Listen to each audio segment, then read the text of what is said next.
ಹಾಗೆ ನಾನು ಕೆಲಸ ಮಾಡಿದ್ದೀನಿ.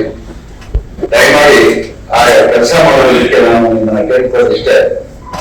ಚಲನಚಿತ್ರ ವಾಣಿಜ್ಯ ಮಂಡಳಿಯ ಸುಮಾರು 85 ವರ್ಷಗಳಿಂದ ಅನೇಕ ಹಿರಿಯರು ಈ ಒಂದು ವಾಣಿಜ್ಯ ಮಂಡಳಿಯನ್ನು ನಡೆಸಿಕೊಂಡು ಬಂದಿದ್ದಾರೆ. ಹಾಗಾಗಿ ಅವರ ಹಾದಿಯಲ್ಲೇ ನೀವು ಹೋಗ್ಬೇಕು, ಅವರ ಹಾದಿಯಲ್ಲೇ ನೀವು ಹೋಗ್ಬೇಕು ಅನ್ನೋದು ನನ್ನ ಆಸೆ. ಯಾಕೆಂತಂದ್ರೆ ಚುನಾಯಿತರಾದ್ಮೇಲೆ ಒಂದು ಅಧಿಕಾರವನ್ನು ವಹಿಸಿಕೊಂಡ ತಕ್ಷಣ ನೀವು ಮಾಡಬೇಕಾಗಿರೋದು ಈಗ ಕನ್ನಡ ಚಿತ್ರರಂಗದ ಸಮಸ್ಯೆ ಬೇಕಾದಷ್ಟಿದೆ. ಅದನ್ನ ಆಯಾ ಸಮಯದಲ್ಲಿ ಏನೇನಾಗಬೇಕೋ ಸರ್ಕಾರ ಆಗಿರ್ಬೋದು, ಬೇರೆ ಯಾರೇ ವ್ಯಕ್ತಿಗಳಾಗಿರ್ಬೋದು, ಅಥವಾ ಸೌತ್ ಇಂಡಿಯನ್ ಫಿಲ್ಮ್ ಚೇಂಬರ್ ಆಗಿರ್ಬೋದು, ಅಥವಾ FFI ಫೆಡರೇಷನ್ ಆಫ್ ಇಂಡಿಯಾ ಅದಾಗಿರ್ಬೋದು, ಎಲ್ಲವನ್ನ ಸಂಪರ್ಕ ಮಾಡಿ ಚಲನಚಿತ್ರ ವಾಣಿಜ್ಯ ಮಂಡಳಿಯ ಬೆಳವಣಿಗೆಗೆ ನಿರ್ಮಾಪಕರು, ವಿತರಕರು, ಪ್ರದರ್ಶಕರು 3 ವಲಯ ನಮ್ಮಲ್ಲಿರೋದ್ರಿಂದ ಸಮಾನತೆಯಿಂದ ಎಲ್ಲರೂ ಕಾಣಬೇಕಾಗಿದ್ದು ಎಲ್ಲರೂ ಕರ್ತವ್ಯ ಅಂತ ನಾನು ಅನ್ಕೊಂಡಿದ್ದೀನಿ. ನೀವು ಕೊಟ್ಟಂತ ಭರವಸೆ ಮೇಲೆ ನಾನು ಕೆಲಸ ಮಾಡಿದ್ದೇನೆ. ಅದನ್ನ ಉಳಿಸ್ಕೊಟ್ಟು ಸಾರ್ವಜನಿಕರಿಗೆ ಒಂದು ಒಳ್ಳೆಯ ಹೆಸರನ್ನ ತರುವಂತ ಕೆಲಸವನ್ನ ನೀವು ಮಾಡಿ. ಯಾಕೆಂದ್ರೆ ಇಲ್ಲಿವರೆಗೆ ನಾನು ನಿಮ್ಗೆ ಹೇಳಿದ್ದೆ, ಇನ್ನು ವಾಣಿಜ್ಯ ಮಂಡಳಿಯಲ್ಲಿ ಕೆಲಸ ಕಾರ್ಯಗಳನ್ನ ಮಾಡೋದವರು ನೀವು ಬರೋದಿಲ್ಲ. ನಮ್ಮ ಸಲಹೆ ಸೂಚನೆ ಸಹಕಾರ ಯಾವತ್ತೂ ಬೇಕಾದರೂ ನಿಮಗಿದೆ. ಅದನ್ನ ಮಾಡುವಂತ ಶಕ್ತಿಯನ್ನ ಭಗವಂತ ನಮಗೆ ಕೊಟ್ಟಿದ್ದಾನೆ. ಎಲ್ಲ ಮಾಜಿ ಅಧ್ಯಕ್ಷರು ನಮ್ಮ ಜೊತೆ ಇದ್ದಾರೆ. ಹಾಗಾಗಿ ಅವೆಲ್ಲರ ಸಲಹೆಗಳನ್ನು ತಗೊಂಡು ಮುಂದಿನ ದಿನಗಳಲ್ಲಿ ಚಲನಚಿತ್ರ ವಾಣಿಜ್ಯ ಮಂಡಳಿಯ ಗೌರವವನ್ನ ಉಳಿಸುವಂತ ಕೆಲಸ ಮಾಡಿ. ಈ ಯೂಟ್ಯೂಬ್, ವ್ಯಾಟ್ಸಾಪ್ ಇವೆಲ್ಲ ಕಮ್ಮಿ ಮಾಡಿ. ಯಾಕೆಂತಂದ್ರೆ ಅದರಿಂದ ಎಷ್ಟು ಕಷ್ಟ ಆಗ್ತಾ ಇದೆ ಅಂತ ಹೇಳಿ ಕೆಲವು ಸಂದರ್ಭದಲ್ಲಿ ಅದು ಅನುಭವಿಸಿದವರಿಗೆ ಗೊತ್ತು. ಹಾಗಾಗಿ ಯಾವುದೇ ಕಾರಣದಲ್ಲೂ ಚಲನಚಿತ್ರ ಗೌರವವನ್ನು ಮಂಡಳಿ ವಾಣಿಜ್ಯ ಮಂಡಳಿಯ ಗೌರವವನ್ನು ಕಾಪಾಡಬೇಕಾದ್ರೆ ನೀವು ಕೂಡ ಬಹಳ ಶಿಸ್ತಾಗಿರ್ಬೇಕಾಗುತ್ತೆ. ಕೆಲವು ಸಂದರ್ಭದಲ್ಲಿ ಯಾರೇ ಏನೇ ಮಾಡಿದ್ರು ಕೂಡ ವಾಣಿಜ್ಯ ಮಂಡಳಿಗೆ ರಕ್ಷೆ ತರುವಂತೆ ಕೆಲಸವನ್ನು ಮಾಡಿದ್ರೆ ಅಂತವರ ಮೇಲೆ ಕಟ್ಟುನಿಟ್ಟಿನ ಕ್ರಮ ತಗೊಳ್ಳಿ. ಯಾಕಂತಂದ್ರೆ ನಮಗೆ ಹಿರಿಯ ಒಂದು ಬುನಾದಿ ಇದೆ, ಅವರ ಆದರ್ಶಗಳಿದ್ದಾರೆ. ಇವತ್ತು ರಾಜ್ಕುಮಾರ್ ಅವರು ಈ ವಾಣಿಜ್ಯ ಮಂಡಳಿಗೆ ಬರ್ಬೇಕಾದ್ರೆ ನಾನು ಕಣ್ಣ ನೋಡಿದ್ದೀನಿ, ಯಾರು ನೋಡಿದ್ದಾರೆ ಏನೋ ಗೊತ್ತಿಲ್ಲ. ಚಲನಚಿತ್ರ ವಾಣಿಜ್ಯ ಮಂಡಳಿಯಿಂದ ಹೊರಗಡೆ ಅವರ ಪಾದರಕ್ಷೆಗಳೆಲ್ಲ ಬಿಟ್ಬಿಟ್ಟು ನಮಸ್ಕಾರ ಮಾಡ್ಕೊಂಡು ಹೊರಗಡೆ ಬರ್ತಾರೆ. ಇದನ್ನ ನಾನು ಕಣ್ಣಾರೆ ಕಂಡಿದ್ದೀನಿ, ಹಾಗೆ ಹಾಗಾಗಿ ಅವರೆಲ್ಲ ಮಾರ್ಗದರ್ಶನ, ಅವರ ಆದರ್ಶಗಳಿದ್ದಾರೆ.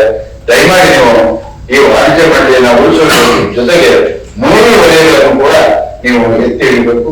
ಅವರ ಸಮಸ್ಯೆಗಳನ್ನ ಆಯಾ ಕಾಲಕ್ಕೆ ಅವರ ಸಮಸ್ಯೆ ಏನಿದೆಯೋ ಎಲ್ಲವನ್ನ ಇದು ಮಾಡಿಕೊಂಡು ನೀವು ಕೆಲಸ ಮಾಡಬೇಕು ಅನ್ನೋದು ನನ್ನ ಆಸೆ. ಆ ಒಂದು ಭರವಸೆಯನ್ನ ನೀವು ಇವತ್ತು ನಮಗೆ ಕೊಡ್ತಾ ಇದ್ದೀರಾ. ನೀವು ಹೇಳಿದಾಗ ನಡ್ಕೊಳ್ತೀವಿ. ಎಲ್ಲ ನನ್ನ ಇಡೀ ಚಿತ್ರರಂಗ ನಿಮ್ ಜೊತೆ ಇದೆ ಕೆಲಸ ಮಾಡೋದಕ್ಕೆ. ಕೆಲವು ಸಂದರ್ಭದಲ್ಲಿ ಸರ್ಕಾರ ನಮ್ಮ ಅನೇಕ ನೀವು ಈಗಾಗಲೇ ಅನೇಕ ಅಜೆಂಡಾಗಳನ್ನು ಹಾಕೊಂಡಿದ್ದೀರ. ಅದನ್ನ ನಮ್ಮ ಮಾಧ್ಯಮದವರ ಜೊತೆ ಹಂಚ್ಕೊಳ್ತೀರಾ. ಆ ಕೆಲಸಗಳನ್ನು ಮಾಡಿ ನೀವೇನ ಅನ್ಕೊಂಡಿದ್ರೆ ಆ ಎಲ್ಲ ಕೆಲಸಗಳು ಕೂಡ ಯಶಸ್ವಿಯಾಗಿ ನಿಮ್ಮಿಂದ ನಾವಿರ್ತೀವಿ. ಮತ್ತೊಮ್ಮೆ ನನ್ನ ತಂಡವನ್ನ ಗೆಲ್ತಂತ ನನ್ನ ಎಲ್ಲ ಚಲನಚಿತ್ರ ವಾಣಿಜ್ಯ ಮಂಡಳಿಯ ಎಲ್ಲ ಸದಸ್ಯರಿಗೆ ನಾನು ವಂದನೆಗಳನ್ನ, ಅಭಿನಂದನೆಗಳನ್ನ ಸಲ್ಲಿಸ್ತೀನಿ. ಮುಂದೆ ಮಾತನಾಡೋದಿದ್ದಾರೆ. ಇಷ್ಟು ಮಾತ್ರ ಹೇಳ್ತಾ ಮತ್ತೊಮ್ಮೆ ತಮ್ಮೆಲ್ಲರಿಗೂ ಒಳ್ಳೆಯದಾಗಲಿ, ಒಳ್ಳೆ ಕೆಲಸ ಮಾಡುವಂತ ಶಕ್ತಿಯನ್ನ ತಾಯಿ ನಿಮಗೆ ನೀಡಲಿ ಅಂತ ಮಾತನ್ನ ಹೇಳ್ತಾ ಈ ಒಂದು ಪತ್ರಿಕಾ ಭವಿಷ್ಯದಲ್ಲಿ ಬಂದಿರುವಂತ ಎಲ್ಲ ಮಿತ್ರರು ನಾನು ಕೇಳ್ಕೊಳ್ಳೋದು ಇಷ್ಟ. ಕೆಲವು ಸಂದರ್ಭದಲ್ಲಿ ನಮ್ಮಿಂದ ತಪ್ಪಾಗುತ್ತೆ, ನಾವು ಮನುಷ್ಯರೇ. ಕೆಲವು ಸಂದರ್ಭದಲ್ಲಿ ನಾವು ಹೇಳಿರ್ತೀವಿ, ಅದನ್ನ ತಿದ್ದುವಂತ ಕೆಲಸ ನನ್ನ ಮಾಧ್ಯಮದವರು ಅವತ್ತಿಂದ ಮಾಡ್ಕೊಂಡು ಬಂದಿದ್ದಾರೆ. ಮುಂದೆ ಕೂಡ ಅದೇ ನಿರೀಕ್ಷೆಯನ್ನ ನಮ್ಮ ವಾಣಿಜ್ಯ ಮಂಡಳಿಯ ಎಲ್ಲ ಪದಾಧಿಕಾರಿಗಳು ಆ ನಿರೀಕ್ಷೆಯನ್ನ ಇಟ್ಕೊಂಡು ನೀವು ಕಾಲಕಾಲಕ್ಕೆ ಅವನ್ನ ತಿದ್ದುವಂತ ಕೆಲಸವನ್ನ ನೀವು ಮಾಡಿ. ಏನಾದ್ರೂ ತಪ್ಪಿದ್ರೆ ಅದನ್ನ ನೇರವಾಗಿ ಪ್ರಶ್ನೆ ಮಾಡುವಂತ ಹಕ್ಕು ನನ್ನ ಮಾಧ್ಯಮದ ಮಿತ್ರರಿಗಿದೆ. ಆದ್ರಿಂದ ನೀವೆಲ್ಲರೂ ಕೂಡ ಅವರಿಗೆ 1 ವರ್ಷ ಅವರ ಅವಧಿ ಇದೆ. 1 ವರ್ಷದಲ್ಲಿ ನೀವು ಅವರ ಬೆಳವಣಿಗೆಗೆ, ವಾಣಿಜ್ಯ ಮಂಡಳಿಯ ಬೆಳವಣಿಗೆಗೆ ಸಹಕಾರಿಯಾಗಬೇಕು ಅಂತ ಹೇಳಿ ಮಾಧ್ಯಮದ ಮಿತ್ರರಲ್ಲಿ ನಾನು ಮನವಿ ಮಾಡ್ಕೊಳ್ತೀನಿ. ಇನ್ನೇನಾದ್ರು ಇದ್ರೆ ನೀವೇನಾದ್ರು ಪ್ರಶ್ನೆ ಕೇಳ್ತಿದ್ರೆ ಕೇಳಿ. ಎಲ್ಲ ಪದಾಧಿಕಾರಿಗಳು ಮಾತನಾಡಿದ್ಮೇಲೆ ನಿಮ್ಮ ಪ್ರಶ್ನೆಗೆ ಪದಾಧಿಕಾರಿಗಳಾಗಿರ್ಬೋದು ಅಥವಾ ನನ್ಗೆ ಯಾವ್ದಾದ್ರು ಸಂಬಂಧಪಟ್ಟಂತ ಪ್ರಶ್ನೆ ಕೇಳಿದ್ರೆ ಅದನ್ನು ಕೂಡ ನಾನು ಹೇಳಬೇಕು ಸಿದ್ಧರಿದ್ದೇನೆ. ಮತ್ತೊಮ್ಮೆ ಎಲ್ಲರಿಗೂ ನಮಸ್ಕಾರಗಳು ತಿಳಿಸ್ತಾ ನಾನು ಮಾತನಾಡ್ತೀನಿ. ನಮಸ್ಕಾರ. ನರಸಿಂಹ ಸರ್, ನಮ್ಮ ಮಾಧ್ಯಮದ ಪರವಾಗಿ ಹೊಸ ನೂತನ ಅಧ್ಯಕ್ಷರಾದ ನಿಮಗೆ, ನಿಮ್ಮ ಎಲ್ಲ ಪದಾಧಿಕಾರಿಗಳಿಗೂ ಅಭಿನಂದನೆಗಳು. Thank you sir, thank you. ಸಾರ್ವಜನಿಕರು ಇದ್ದಾರೆ, ಸೊ ಅವರು ಚಿತ್ರರಂಗದಲ್ಲಿ ಸಾಕಷ್ಟು ದಶಕಗಳಿಂದ ನಿಮ್ಮೊಟ್ಟಿಗೆ ಇದ್ದಾರೆ, ಚಲನಚಿತ್ರ ವಾಣಿಜ್ಯ ಮಂಡಳಿದ್ದಾರೆ, ಉದ್ಯಮಿಗಳಾಗಿ ಉದ್ಯಮದ ಜೊತೆಗಿದ್ದಾರೆ. ಹಾಗಾಗಿ ಅವರು ಅಧಿಕಾರಾವಧಿ ಬಗ್ಗೆ ಮಾತಾಡ್ತಿದ್ದಕ್ಕೆ ನೆನಪ ಆಯ್ತು ನನಗೆ. 1 ವರ್ಷ ತುಂಬಾ ಶಾರ್ಟ್ ಪೀರಿಯಡ್ ಅನ್ಸುತ್ತೆ, ಪ್ರತಿ ವರ್ಷ ಗೆದ್ದಾಗ ನಾವು ಹೇಳ್ತಾ ಇರ್ತೀವಿ ಇದನ್ನ. ಯಾಕಂದ್ರೆ ಈಗ ನೀವು ಹೊಸ ಬಾಡಿ ಬಂದು ಅದನ್ನ ಫಾರ್ಮ್ ಮಾಡ್ಕೊಂಡು ನೀವು ಅಧಿಕಾರ ವಹಿಸ್ಕೊಂಡು ಅದನ್ನ ಏನೋ ಒಂದಷ್ಟು ಕ್ಲಾಸ್ ಮಾಡ್ಕೊಂಡು ಅದನ್ನ ಕಾರ್ಯರೂಪ ತರೋದಕ್ಕೆ 6 ತಿಂಗಳಾಗಿ ಹೋಗುತ್ತೆ. ಇನ್ ಮತ್ತೆ 6 ತಿಂಗಳಲ್ಲಿ ಎಲೆಕ್ಷನ್ ಮತ್ತೆ ಅದೇ ಶುರು ಆಗುತ್ತೆ. ಸೊ ಹಂಗಾಗಿ 1 ವರ್ಷ ಕಾಲಾವಧಿ ತುಂಬಾ ವೆರಿ ಶಾರ್ಟ್ ಪೀರಿಯಡ್ ಅನಿಸ್ತಾ ಇದೆ. ಅದಕ್ಕೆ ಪೂರಕವಾಗಿ ಏನಾದ್ರು ಮಾಡೋದಕ್ಕೆ ಚಿಂತನೆಗಳು ನಡೆಸ್ತಾ ಇದ್ದಾರೆ ಅಂತ ನಿಮಗೂ ಸೇರಿ ನಾನೇ ಹೇಳ್ತೀನಿ. ಇಲ್ಲಿ 3 ವಲಯ ಇದೆ. ಎಲ್ಲಿ ಚಲನಚಿತ್ರ ವಾಣಿಜ್ಯ ಮಂಡಳಿಯಲ್ಲಿ 3 ವಲಯಗಳಿಂದ 3 ಜನ ಆಕಾಂಕ್ಷಿಗಳಿರ್ತಾರೆ. ಅವರಿಗೆ 3 ವರ್ಷ ಕಾಯ್ದಿದ್ದಾರೆ. ಒಂದು ಒಬ್ಬ ಅಧ್ಯಕ್ಷನಾಗಿದ್ದರೆ 3 ವರ್ಷ ಕಾಯ್ದಿದ್ದಾರಂತೆ. ಸರಿಗೆ ಕಳೆಯುತ್ತೆ. ಹಾಗಾಗಿ ಅದನ್ನ ಮಾಡಿದ್ದೀವಿ. ನೀವು ಹೇಳೋ ಸಲಹೆ ಖಂಡಿತವಾಗಿ ಅದನ್ನ ನಾನು ಒಪ್ಕೊಳ್ತೀನಿ. ಯಾಕೆಂತಂದ್ರೆ ಕರೆಕ್ಟ್ ವರ್ಷಗಳಿಂದ ಒತ್ತಾಯ ಇದೆ. ಮುಂದಿನ ಕಾರ್ಯಕಾರಿ ಸಮಿತಿಯಲ್ಲಿ ಇದನ್ನ ಚರ್ಚೆ ಮಾಡಿ ನಿಮ್ಮ ಸದಸ್ಯರ ಸಭೆಯನ್ನ ಕರೆದು ನಿಮ್ಮ ಏನು ಒಂದು ಸಲಹೆಯನ್ನು ಕೊಟ್ಟಿದ್ರೆ ಅವ್ರ ಮುಂದೆ ನಾವು ಮಂಡಿಸಿ ಅದಕ್ಕೆ ಒಂದು ಸೂಕ್ತವಾದ ಒಂದು ಪರಿಹಾರವನ್ನು ಕರ್ಕೊಳ್ತೀವಿ. ಅದು ನನಗೂ ಆಸೆ ಇದೆ. 2 ವರ್ಷಕ್ಕಾದ್ರೂ ಒಂದ್ಸರಿ ಯಾಕೆ ಕೊಡೋದು? ಯಾಕೆಂತಂದ್ರೆ ಶಾರ್ಟ್ ಟೈಮ್ 1 ತಿಂಗಳು 1 ತಿಂಗಳು ಅವ್ರನ್ನ ಭೇಟಿ ಮಾಡೋದಾಗುತ್ತೆ. ಈಗ ನಾವು 9 ತಿಂಗಳು 10 ತಿಂಗಳಲ್ಲಿ ಏನೇ ಕೆಲಸ ಮಾಡೋಕ್ಕಾಗಲ್ಲ. ಆ ಸಲಹೆಯನ್ನು ನಾನು ಸ್ವೀಕಾರ ಮಾಡಿ ಮುಂದಿನ ದಿನ ನಮ್ಮೆಲ್ಲ ಪದಾಧಿಕಾರಿಗಳು ಮತ್ತು ಮಾಜಿ ಅಧ್ಯಕ್ಷಗಳು ಎಲ್ಲರೂ ಸೇರಿಸಿ ಎಕ್ಸಿಕ್ಯೂಟಿವ್ ಕಮಿಟಿ ಮುಖ್ಯವಾಗಿ ಅವರನ್ನು ಸಲಹೆಯನ್ನ ಪಡ್ಕೊಂಡು ಆ ಧೈರ್ಯ ತಿದ್ದುಪಡಿ ಮಾಡಬೇಕಾದ ಕೆಲಸನ ಖಂಡಿತವಾಗಿ ಮಾಡಬೇಕಾಗುತ್ತೆ. ಮಾಡ್ತೀವಿ ಅನ್ನೋ ಭರವಸೆಯನ್ನ ನಿಮಗೆ ಕೊಡ್ತಾ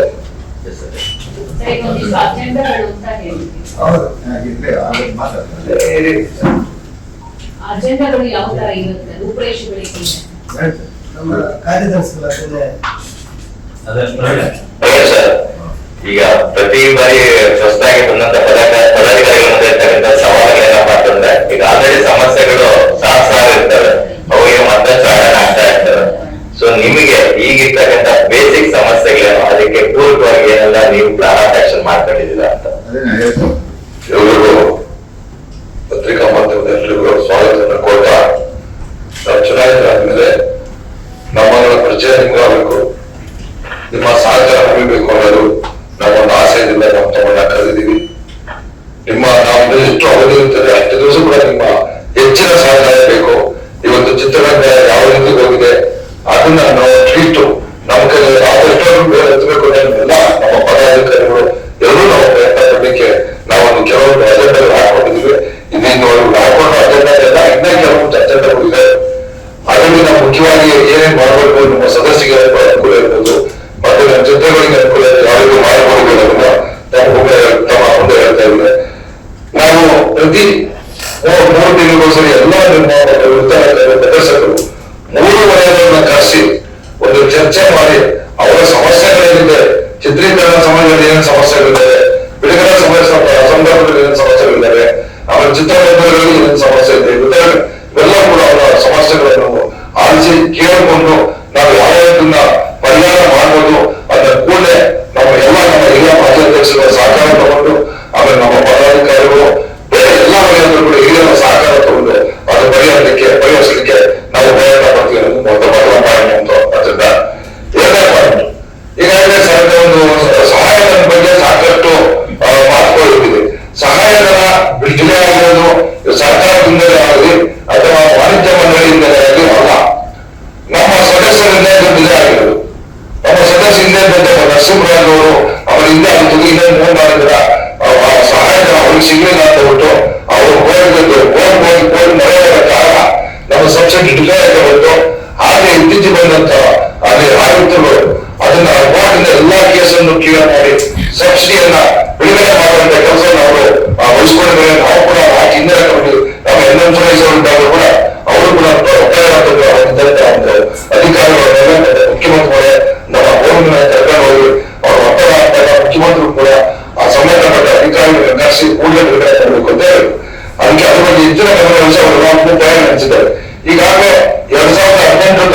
ಸಂಶೋಧನಾ ಮಾಡಿದ್ದಾರೆ.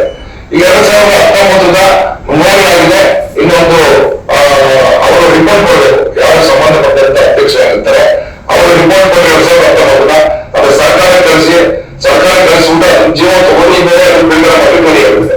ಆಮೇಲೆ 2025 ಇಸ್ವಿದು ಯಾವ್ದು ಪ್ರಾರಂಭ ಮಾಡಿದೆ ನೋಡಲಿಕ್ಕೆ ಇದು ಮುಗಿದ ನಂತರ 2021 ಇದು 125 ಚಿತ್ರಗಳು ಕೊಟ್ಟಿದ್ದಂತೆ ಸಬ್ಸಿಡಿ.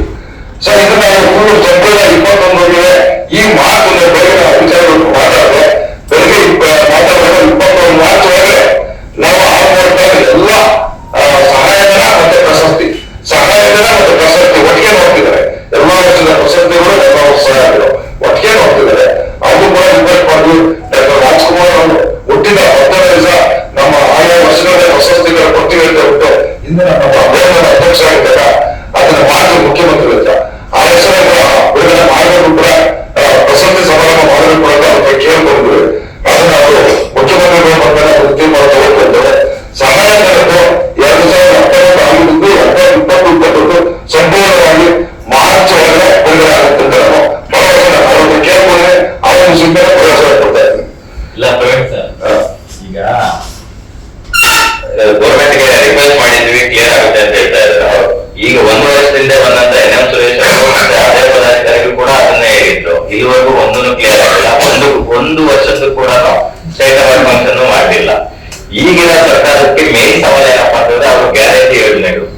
ಅವ್ರ ಗ್ಯಾರಂಟಿ ಯೋಜನೆಗಳಿಗೆ ಹಣ ಹೊಂದೋದಕ್ಕಾಗಿ ಒದ್ದಾಡ್ತಿದ್ದಾರೆ. ಅಂತದ್ರಲ್ಲಿ ಇವುಗಳೆಲ್ಲ ಹೇಗೆ ಪೂರೈಸ್ತಾರೆ, ನೀಗಿಸ್ತಾರೆ ಅಂತಕ್ಕಂಥದ್ದು ಇವೆಲ್ಲ ಕನ್ವಿನ್ಸ್ ಮಾಡೋದಕ್ಕೆ ಬಲವಾಗಿ ಅವ್ರ ಮೇಲೆ ಪ್ರೆಷರ್ ಹಾಕ್ಬೇಕು ಅಂತ. ಈಗ ಬಿಡುಗಡೆ ಆಗಿಲ್ಲ 1 ನಿಮಿಷ ವಾರ್ತಾ ಪ್ರಚಾರ ಇಲಾಖೆಗೆ ಸಹಾಯಧನ ಅಭಿವೃದ್ಧಿ ತಿಳ್ಕೊಂಡೆ ಸಹಾಯಧನ ವಾರ್ತಾ ಪ್ರಚಾರ ಇಲಾಖೆ ಬಂದಿದೆ.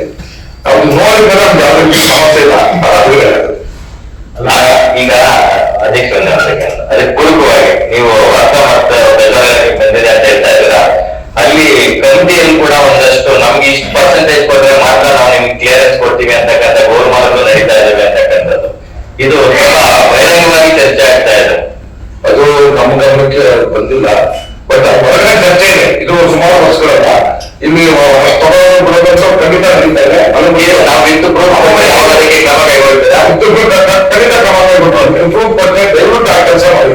ಎಲ್ಲರೂ ಕೂಡ ರೋಡ್ ಕೊಟ್ರೆ ನಿಮ್ಗೆ ಹೇಳ್ತೀನಿ ನಿಮ್ಮನ್ನು ಪುಣ್ಯ ತುಂಬಾ ನಡೀತದೆ. ಈಗ ಮುಂದಿನ ದಿನಗಳಲ್ಲಿ ಯಾರು ಕಮಿಟಿಯಲ್ಲಿ ಇರ್ತಾರೋ ಅವ್ರ ಮಾತಾಡುತ್ತೆ. ದಯವಿಟ್ಟು ನೀವು ಕೊಡಿ. ಅದನ್ನು ಕೊಟ್ಟರೆ ಈಗ ಇಮಿಡಿಯೇಟ್ ಆಗಿ ನೀವು ಯಾವ ಕೊಡ್ತೀರೋ ಆ ಕೊಟ್ಟಿ ಬರೋದ್ರಲ್ಲಿ ಅವ್ರ ಮೇಲೆ ಆಗ್ತದೆ. ಇನ್ನೊಂದು 2019 ತುಂಬಾ ದಿವಸ ಆಗಿದೆ. ಇನ್ನು ಆ ಕಮಿಟಿ ಅವ್ರೊಂದು ಡೀಟೇಲ್ ಕೊಟ್ಟಿಲ್ಲ. ಯಾಕೆ ಕೊಟ್ಟಿಲ್ಲ ಅಂತ ಕೇಳಿದೆ. ಇಲ್ಲ ಸರ್ ಅವ್ರೊಂದು ರೂಮ್ ಕೊಟ್ಟಿದ್ದೀವಿ, ನೆಕ್ಸ್ಟ್ ಮಂತ್ ಕೊಡಬೇಕು. ಅಷ್ಟೊಂದು ಕೊಡ್ಲಿಲ್ಲ ಅಂದ್ರೆ ನಾವು ದಯವಿಟ್ಟು ಕೊಡ್ಲಿಲ್ಲ ಅಂದ್ರೆ ನಮಗೆ ತಿಳಿಸಿ. ನಾವು ಆಮೇಲೆ ಏನು ಆಕ್ಷನ್ ತಗೋಬೇಕು ಸರ್ಕಾರ ಮೇಲೆ ಒತ್ತಡ ತರಬೇಕು ಅಂತ ಮಾತನ್ನು ಕೂಡ ಹೇಳಿದ್ದೀನಿ. ಯಾಕೆಂದ್ರೆ ಇಷ್ಟು ದಿವಸ ಆದ್ಮೇಲೆ ಕೂಡಲೇ ಕೊಡ್ಬೇಕು. ಏನ್ ಕಮಿಟಿ ಯಾವ ಪಿಕ್ಚರ್ ಸೆಲೆಕ್ಷನ್ ಆಗಿದೆ ಆ ಪಿಕ್ಚರ್ ಆ 277 ಪಿಕ್ಚರ್ ಅಭಿಸಂಪಟ್ಟಿದ್ದಾಗಿದೆ. ಯಾಕೆಂದ್ರೆ ಒಂದು ದಿವಸಕ್ಕೆ 3 ಪಿಕ್ಚರ್ 4 ಪಿಕ್ಚರ್ ನೋಡಿದ್ರೆ ಸುಮಾರು 3 ತಿಂಗಳು 4 ತಿಂಗಳು ಬೇಕು. ನೀವು ಹೇಳಿ NM ಸುರೇಶ್ ಅವರು ಭರವಸೆ ಕೊಟ್ಟರು. ಸದ್ಯ NM ಸುರೇಶ್ ಅವರು ಕೊಟ್ಟಿಲ್ಲ. NM ಸುರೇಶ್ ಅವರು ಕೊಟ್ಟ ಮೇಲೆ ಪ್ರೋಗ್ರೆಸ್ ಜಾಸ್ತಿ ಆಯ್ತು. ಅವತ್ತನೇ ಕೇಸ್ ಕ್ಲಿಯರ್ ಆಗಿತ್ತು. ಅದಾದ್ಮೇಲೆ ಕಮಿಟಿ ಮಾಡಬೇಕಿತ್ತು. ಕಮಿಟಿ ಮಾಡಿದ್ರು. ಕಮಿಟಿ ಮಾಡಿ ನೋಡ್ಲಿಕ್ಕೆ ಚುನಾವಣೆ ಬಂತು. ಚುನಾವಣೆ ಬಂದು ಎಲ್ಲರೂ ಆಗಿದೆ. ಇವಾಗ ಸರ್ಕಾರದಲ್ಲಿ ಯಾವ ವಿಧಾನಸಭೆ ಚುನಾವಣೆಗಳಿಲ್ಲ. ಇವಾಗ ಇಮ್ಮಿಡಿಯೇಟ್ ಪ್ರೋಗ್ರೆಸ್ ಆಗೇ ಆಗ್ತದೆ. ಮಾರ್ಚ್ ಒಳಗಡೆ ಎಲ್ಲ ಸಬ್ಸಿಡಿಗಳು ಆಮೇಲೆ ಕ್ಲಿಯರ್ ಆಗುತ್ತೆ. ಇವಾಗ ಅವಾರ್ಡ್ ಕೂಡ ಫಂಕ್ಷನ್ ಮಾಡ್ತಾರೆ ಅಂತ ಭರವಸೆ ಆಗಿದೆ. ಆಮೇಲೆ ನಾಳೆ ಮುಖ್ಯಮಂತ್ರಿಗಳು ನಮ್ಮ ದೇವೇಗೌಡರು ಮಾತಾಡಿದ್ದಾರೆ. ನಾಳೆ ಗೌರ್ಮೆಂಟ್ ಮುಖ್ಯಮಂತ್ರಿಗಳು ಭೇಟಿಯಾದಾಗ ಈ ವಿಚಾರಗಳು ಕೂಡ ಅವ್ರ ಚರ್ಚೆ ಮಾಡ್ತೀವಿ. ಅದ ನಂತರ ಈಗ ಕೆಲವು ನಮ್ಮ ಸದಸ್ಯಗಳಿಗೆ ಅನಾರೋಗ್ಯದ ಸಮಸ್ಯೆಗಳಿರ್ತದೆ. ಏನೋ ಸಮಸ್ಯೆ ಅವ್ರಿಗೆ ನಾವು ಅವ್ರನ್ನ 3 ತಿಂಗಳಿಗೆ ಅವ್ರನ್ನ ಆರೋಗ್ಯನ ತಪಾಸಣೆ ಮಾಡ್ಲಿಕ್ಕೆ ಕೇಳ್ಬೇಕು. ನಾವು ವ್ಯವಸ್ಥೆ ಅದು ಮಾಡ್ಲಿಕ್ಕೆ ನಮ್ಮ ಅಧ್ಯಕ್ಷ ಇರ್ಬೋದು, ಗೌರ್ಮೆಂಟ್ ಇರ್ಬೋದು, ನಾವು ಸಾಕಷ್ಟು ಪದಾಧಿಕಾರಿ ಸೇರ್ಕೊಂಡು ಕೆಲಸ ಮಾಡ್ತೀವಿ. ಅವ್ರಿಗೆ ನ್ಯಾಯ ಒದಗಿಸ್ಬೇಕು, ಅದನ್ನು ಒದಗಿಸ್ತೀವಿ. ಆಮೇಲೆ ಅವಾಗ ಚರ್ಚೆ ಆಗ್ತಾ ಇರ್ತದೆ, ಜಾಸ್ತಿ ಆಗಿರಲಿಲ್ಲ. ಅದಕ್ಕೆ ನಾವು ನಮ್ಮ ಹಿಂದೆ ಇದ್ದಂತ ಕಮಿಟಿ ಕೇರಳ ಹೋಗ್ಬಿಟ್ಟು ಕೆಲವೊಂದು ಯಾವ ರೀತಿ ಇದೆ ಅನ್ನೋದನ್ನು ವಿಚಾರಿಸ್ಕೊಟ್ಟಿದ್ರು. ಅಥವಾ ಅವ್ರಿಗೆ ಮಾಡ್ಲಿಕ್ಕೆ ಆಗಿಲ್ಲ. ಸೊ ಇವಾಗ ನಾವು ಅದಕ್ಕೆ ಗಮನ ವಹಿಸ್ತೀವಿ. ಗಮನ ವಹಿಸಿ ನಮ್ಮ ಚಿತ್ರರಂಗದಲ್ಲಿ ನಮ್ಮ ವಾಣಿಜ್ಯ ಮಂಡಳಿಗೆ ಯಾವ ರೀತಿ ಮಾಡಬೇಕು ಬಗ್ಗೆ ಪರಿಹಾರವಾಗಿ ನಾವು ಮಾಡ್ತಾ ಇದ್ದೀವಿ. ಬಂದ್ರೆ ಖಂಡಿತ ಇದನ್ನ ಮಾಡೇ ಬರ್ತೀವಿ. ಆಮೇಲೆ ಟ್ರಾನ್ಸ್ಫರ್ ಎಲ್ಲ ಇರುತ್ತೆ, ಮನಸ್ ಹೋಗ್ಬೇಕು, ಹೈದರಾಬಾದ್ ಹೋಗ್ಬೇಕು, ಕರ್ನಾಟಕದಲ್ಲಿ ಅದನ್ನು ಕೂಡ ಮಾಡಿದ್ದೆ ಹೊಸದಲ್ಲಿ ನಾವು ಮಾಡಲಿಕ್ಕೆ ಪ್ರಯತ್ನ ಮಾಡ್ತಾ ಸರ್. ಟೈಮ್ ತಗೊಳುತ್ತೆ ಅಂತ ಸರ್, ಹೋದ ವರ್ಷ ಕೂಡ ಅದು ಲೇಟ್ ಆಗುತ್ತೆ. ಕೇರಳ ಹೋಗಿದ್ದು ಒಂದಿದ್ದು ಲೇಟ್ ಆಗುತ್ತೆ. ಈಗ ಅದೆಲ್ಲ ಆಗಿದೆ ರಿಪೋರ್ಟ್, ಅವರ ರಿಪೋರ್ಟ್ ಯಾರು ಹೋಗಿದ್ರು ಅವ್ರ ಕರೆಸಿ ಚರ್ಚೆ ಮಾಡ್ಲಿಕ್ಕೆ ಅದಕ್ಕೇನು ನಮ್ಗೆ ಆ ಮಿಷನರೀಸ್ ಯಾವ ಚರ್ಚೆ ಮಾಡಿ ಮಾಡ್ತೀವಿ. ಅದಕ್ಕೆ ಲೆಟರ್ ಸಾಕು, ಬೆಂಗಳೂರು ಒಂದು ಆಫೀಸ್ ತೆಗಿಬೇಕು ಅಂತ ಅವ್ರು ಮಾಡಿಲ್ಲ, ಹೋಗಿಲ್ಲ ಅಂತ ಹೇಳ್ತಾರೆ. ಯುವಕರು ಕರೆಸಿ ಚರ್ಚೆ ಮಾಡಿದ್ವಿ, ಅವ್ರು ಯಾವತ್ತೂ ಬರ್ತಾ ಇಲ್ಲ. ಚರ್ಚೆ ನಾವು ಕರೆಸ್ಬೋದು. ಯಾಕೆ ಅಂತ ಸರ್? ಅದು ಅವರು ಒಂದು ಏನ್ ರೇಟ್ ಇದೆ ಅವ್ರು ಹೋಗ್ತಾ ಇಲ್ಲ. ಅದನ್ನ ನಮ್ಮ ಕುಶಲ್ ಅವರು ರೇಟ್ ವಿಚಾರ ಬೆಂಗಳೂರು ಒಂದು ಆಫೀಸ್ ತೆಗಿಬೇಕು. ಯಾಕಂದ್ರೆ ಇಲ್ಲಿಂದ ಎಷ್ಟು ಸರಿ ಸಣ್ಣ ಪುಟ್ಟ ಸಿನಿಮಾಗಳನ್ನು ಇಲ್ಲಿಂದ ಟ್ರಾವೆಲ್ ಮಾಡ್ಕೊಂಡು ಹೋಗಿ 2023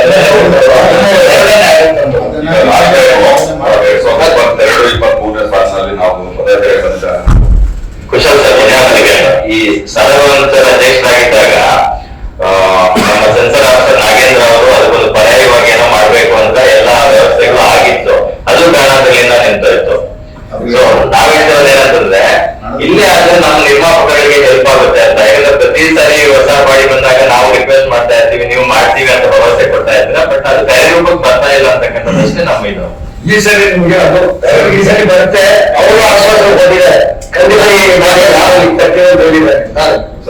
ಪ್ರಾಕ್ಟಿಕಲ್ ವಿಚಾರಗಳಿಗೆ ಒಂದಷ್ಟು ತಿಳ್ಕೊಬೇಕಾಗುತ್ತೆ.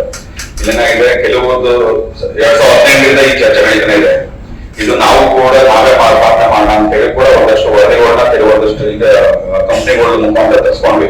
ಆದ್ರೆ ಅದು ಬಜೆಟ್ ವೈಸ್ ನೋಡೋದ್ರೆ ತುಂಬಾ ಜಾಸ್ತಿ ಇದೆ. ಸೊ ಹಂಗಾಗಿ ಆ ಟೈಮಲ್ಲಿ ಅದನ್ನ ಕೈ ಬಿಟ್ಟಿದ್ವಿ. ಈಗೇನಾಗಿದೆ, ನಿನ್ನೆ ಅಷ್ಟೇ ಹೋದ್ರೆ ಎಂಟೈರ್ ಕಾರ್ಪೊರೇಟ್ ಅವ್ರದ್ದು ಇದಿತ್ತು, ಪೊಸಿಷನ್ಸ್ ಇತ್ತು. ಡೈರೆಕ್ಟರ್ ಇಟ್ಕೊಂಡು ಸಿಒ ಪ್ರತಿಯೊಬ್ಬರು ಚೇಂಜ್ ಆಗಿದ್ದಾರೆ. ಸೊ ಅವ್ರ ಹತ್ರ ಇವತ್ತು ಕೂಡ ಮಾಡಿದ್ದೀವಿ.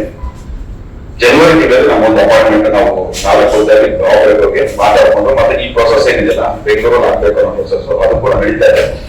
ಅದ್ರ ಜೊತೆಗೆ ಅವ್ರ ಯುಎಫ್ಒ ಕಂಪನಿ ಅವರಿಗೆ ಆಫೀಸ್ ಚೇಂಜ್ ಮಾಡೋದು ಒಂದು ಸಮಸ್ಯೆ ಆಗಿದೆ. ಸೊ ಕೆಲವೊಂದು ಸಣ್ಣ ಪುಟ್ಟ ಪ್ರಾಕ್ಟಿಕಲ್ ಇಶ್ಯೂಸ್ ಇಂದ ಅದು ಸ್ವಲ್ಪ ಶಾಪ್ ಆಗಿದೆ, ಡಿಲೇ ಆಗಿದೆ. ಖಂಡಿತ ಈ ವರ್ಷದಲ್ಲಿ ಅದನ್ನ ಪೂರ್ವ ಕೆಲಸ ಆಗುತ್ತೆ ಭರವಸೆ ನಂಗಿದೆ. ನಾವೇ ಗೊತ್ತಾ, ಎಸ್ ನಿಮ್ ಭರವಸೆ ಓಕೆ ಫೈನ್. ನೀವು ಜನವರಿಯಿಂದ ಹೋಗ್ತಾ ಇದ್ರೆ ಮುಂಬೈಗೆ ಖುದ್ದು ಹೋಗಿ ಅವ್ರನ್ನ ಸಂಬಂಧಪಟ್ಟ ಅಧಿಕಾರಿಗಳ ಮಾತಾಡಿ ಇಲ್ಲೂ ಒಂದು ಬ್ರಾಂಚ್ ತೆಗೆಯೋದಕ್ಕೆ ಏನ್ ವ್ಯವಸ್ಥೆ ಮಾಡ್ಬೇಕು ಮಾಡ್ತೀವಿ ಅಂತಿದ್ರ. ಮೊದಲು ತರ ಇಲ್ಲ ಈಗ ಸಮಸ್ಯೆಗಳು. ಅಂದ್ರೆ ಮೊದಲು ನಾವೆಲ್ಲವೂ ಚೆನ್ನೈ ಅವ್ರ ಮೇಲೆ ಡಿಪೆಂಡ್ ಆಗ್ಬೇಕಿತ್ತು. ಟೆಕ್ನಿಕಲ್ ಆಸ್ಪೆಕ್ಟ್ಸ್ ಇರ್ಬೋದು, ಸ್ಟುಡಿಯೋಸ್ ಇರ್ಬೋದು, ಶೂಟಿಂಗ್ ಇಂದ ಹಿಡಿದು ರಿಲೀಸ್ ವರ್ಗು ಅವ್ರ ಮೇಲೆ ಡಿಪೆಂಡ್ ಆಗ್ಬೇಕಿತ್ತು. ಇವತ್ತು ನಾವು ಚೆನ್ನೈ ಹೋಗ್ಬೇಕಾಗಿರೋದು ಒಂದು ಟೆಕ್ನಿಕಲ್ ಕೆಲವು ವಿಚಾರಗಳಿಗೆ ಅಲ್ಲಿ ಹೋಗ್ತಿದೀವಿ, ಇಲ್ಲ ಅಂತಂದ್ರೆ ರಿಲೀಸ್ ಯುವಕಕ್ಕೆ ಮಾತ್ರ ನಾವು ಅಲ್ಲಿ ಹೋಗ್ತಾ ಇರೋದು. ಬಹುತೇಕ ನಮ್ಮಲ್ಲಿ ಎಲ್ಲವೂ ಆಗಿದೆ. ಒಂದಷ್ಟು ಸಣ್ಣ ಪುಟ್ಟ ಸ್ಟುಡಿಯೋಗಳಿಂದ ಆಯ್ತು. ಸೊ ಪ್ರೊಡಕ್ಷನ್ ವೈಸ್ ಸಿನಿಮಾಗಳ ಸಂಖ್ಯೆ ವರ್ಷದಿಂದ ವರ್ಷಕ್ಕೆ ಪ್ರೊಡಕ್ಷನ್ ವೈಸ್ ಜಾಸ್ತಿ ಆಗ್ತಾ ಹೋಗ್ತಾ ಇದೆ. ಆ ನಿಟ್ಟಿನಲ್ಲಿ ಹೀಗೆ ಆದ್ರೆ ತುಂಬಾ ಹೆಲ್ಪ್ ಆಗುತ್ತೆ ಅಂತಕ್ಕಂಥದ್ದು. ಸೊ ನಮ್ ಪ್ರೊಡಕ್ಷನ್ ಇಷ್ಟು ಸಿನಿಮಾಗಳಿದೆ, ವರ್ಷಕ್ಕೆ 250 ಸಿನಿಮಾಗಳು ರಿಲೀಸ್ ಆಗ್ತಾ ಇದೆ ಅಂದಾಗ, ಸೊ ಅವ್ರಿಗೂ ಈಗ ಕಡಿಮೆ ಸಿನಿಮಾಗಳ ಪ್ರೊಡಕ್ಷನ್ ಆಗ್ತಿದೆ ಅಂದಾಗ ಇಲ್ಲಪ್ಪ ನಮ್ಗೆ ವರ್ಕೌಟ್ ಆಗೋಲ್ಲ, ನಮ್ಗಲ್ಲಿ ಬ್ರಾಂಚ್ ತೆಗಿಯಕ್ಕಾಗಲ್ಲ ಅಂತ ಅವರು ಒಂದು ಇದ್ಕೊಳ್ಬಹುದು, ರೀಸನ್ ಕೊಡ್ಬೋದು.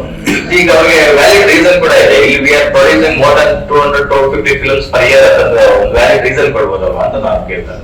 ಇಲ್ಲ ಇವಾಗ ನಾವಿದ್ದೆ ಕುಮಾರ್ ಸರ್ ಇದ್ರು. ಸೊ ನಾವು ಅವ್ರನ್ನ ಕರೆಸಿ ಮಾತಾಡಿ ಪ್ರತಿಯೊಂದು ಕೇಳಿದ್ರೆ ಮಾಡಕ್ ಹೇಳಿದೀವಿ. ಯಾಕೆಂದ್ರೆ ನಮ್ಮಲ್ಲಿ ನೀವು ಹೇಳಿದ್ರೆ 250 ಚಿತ್ರಗಳು ನಮ್ಮಲ್ಲಿ ನಿರ್ಮಾಣ ಆಗ್ತಾ ಇದೆ. 250 ಜನ ನಿರ್ಮಾಪಕರು ನಮ್ಮಿಂದ ಇಲ್ಲಿಂದ ಚೆನ್ನೈಗೆ ಹೋಗಿ ಇದು ಪ್ರೊಸೆಸ್ ಏನಿದೆ ಆ ಪ್ರೊಸೆಸ್ ಮಾಡ್ಕೊಳ್ತಾ ಇರೋದ್ರಿಂದ ಎರಡು ವಿಚಾರ ಇದೆ. ಒಂದು, ಹಣಕಾಸಲ್ಲೂ ಹೆಚ್ಚಿಗೆ ಆಗ್ತಾ ಇದೆ. ಎರಡನೇದು ಹೋಗ್ಬರೋ ಪರಿಶ್ರಮ ಜಾಸ್ತಿ ಆಗ್ತಾ ಇದೆ. ಈಗ ಮಾತಾಡಿದಾಗ ಕೋವಿಡ್ ಸಂದರ್ಭದಲ್ಲಿ ಅವ್ರು ಆದಂತ ಲಾಸ್ ಚೇತರಿಕೆಯಲ್ಲಿ ಇದೀವಿ, ಬಟ್ ಖಂಡಿತ ಮಾಡೇ ಮಾಡ್ತೀನಿ ಅಂತ ಹೇಳಿದ್ರು. ಬಟ್ ಇವಾಗ ಮಾಡಕ್ಕೆ ರೆಡಿ ಆಗಿದ್ರೆ ಖಂಡಿತ ಮಾಡೇ ಮಾಡ್ತೀನಿ ಸರ್.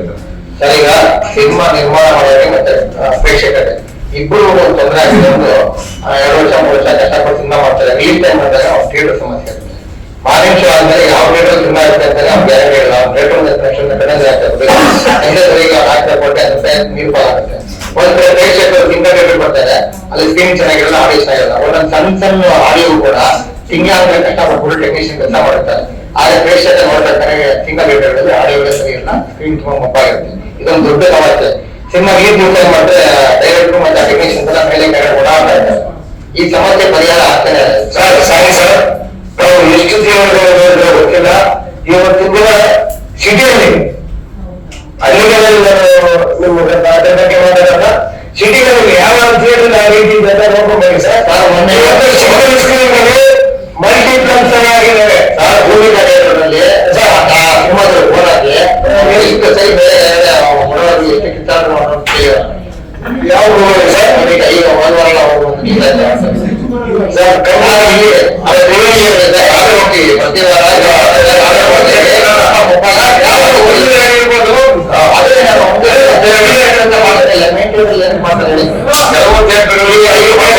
ಈಗ ವಿಡಿಯೋಸ್ ಬಗ್ಗೆ ಯಾರು ಬರ್ಬೇಕಿಲ್ಲ.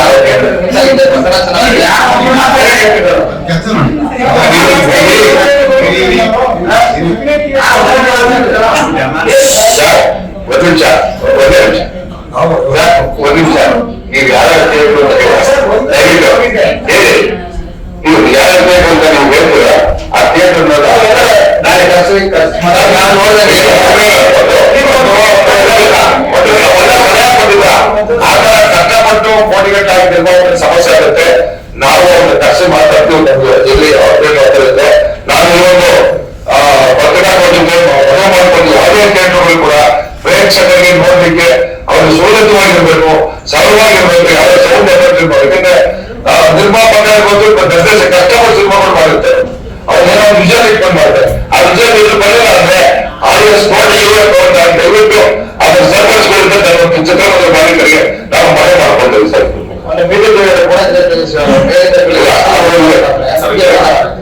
ನಾವು ಮುಂದೆ ನೋಡಿ ಸೌಂಡ್ ನಾವು ಕಷ್ಟಪಟ್ಟು ಕನೆಕ್ಟ್ ಮಾಡುವ ಆ ಸೌಂಡ್ ಬರ್ತದೆ. ಕೆಲವು ಥಿಯೇಟರ್ ಆಗ್ತದೆ, ಅವರು ಕೂಡ ಸರ್ಪಂಚ್ ಸರ್ಪಂಚ್ ಆಡಿಯನ್ಸ್ ಅವರೊಂದು ಡಿಸ್ಟರ್ಬೆನ್ಸ್ ಆಗುತ್ತೆ. ಚಿತ್ರವನ್ನು ನೋಡುವಾಗ ಅವರೊಂದು ಡಿಸ್ಟರ್ಬೆನ್ಸ್. ಅದಕ್ಕಿಂತ ತುರ್ತಾಗಿ ಆಗ್ಬೇಕಾಗಿರ್ತಕ್ಕಂಥದ್ದು ಮತ್ತೊಂದು 2 ವಿಚಾರಗಳಿದೆ. ಒಂದು ಮೊನ್ನೆ ಸಾರಗಂಧವರು ಮತ್ತೆ ಒಂದಷ್ಟು ಜನ ಪ್ರಯತ್ನದ ಫಲವಾಗಿ ಅದು ಮಾಧ್ಯಮಗಳಲ್ಲಿ ಬಂದ ನಂತರ ಸಿನಿಮಾಟೋಗ್ರಫಿ ಆಕ್ಟ್ ನ ಉಲ್ಲಂಘಿಸಿ ಒಂದಷ್ಟು ಸಿಂಗಲ್ ಸ್ಕ್ರೀನ್ ಥಿಯೇಟರ್ಗಳವರು ಮಿಡ್ ನೈಟ್ ಶೋಗಳನ್ನ ಆರ್ಗನೈಸ್ ಮಾಡಿದ್ರು ಪರಭಾಷೆ ಒಂದು ದೊಡ್ಡ ಸಿನಿಮಾಗೆ.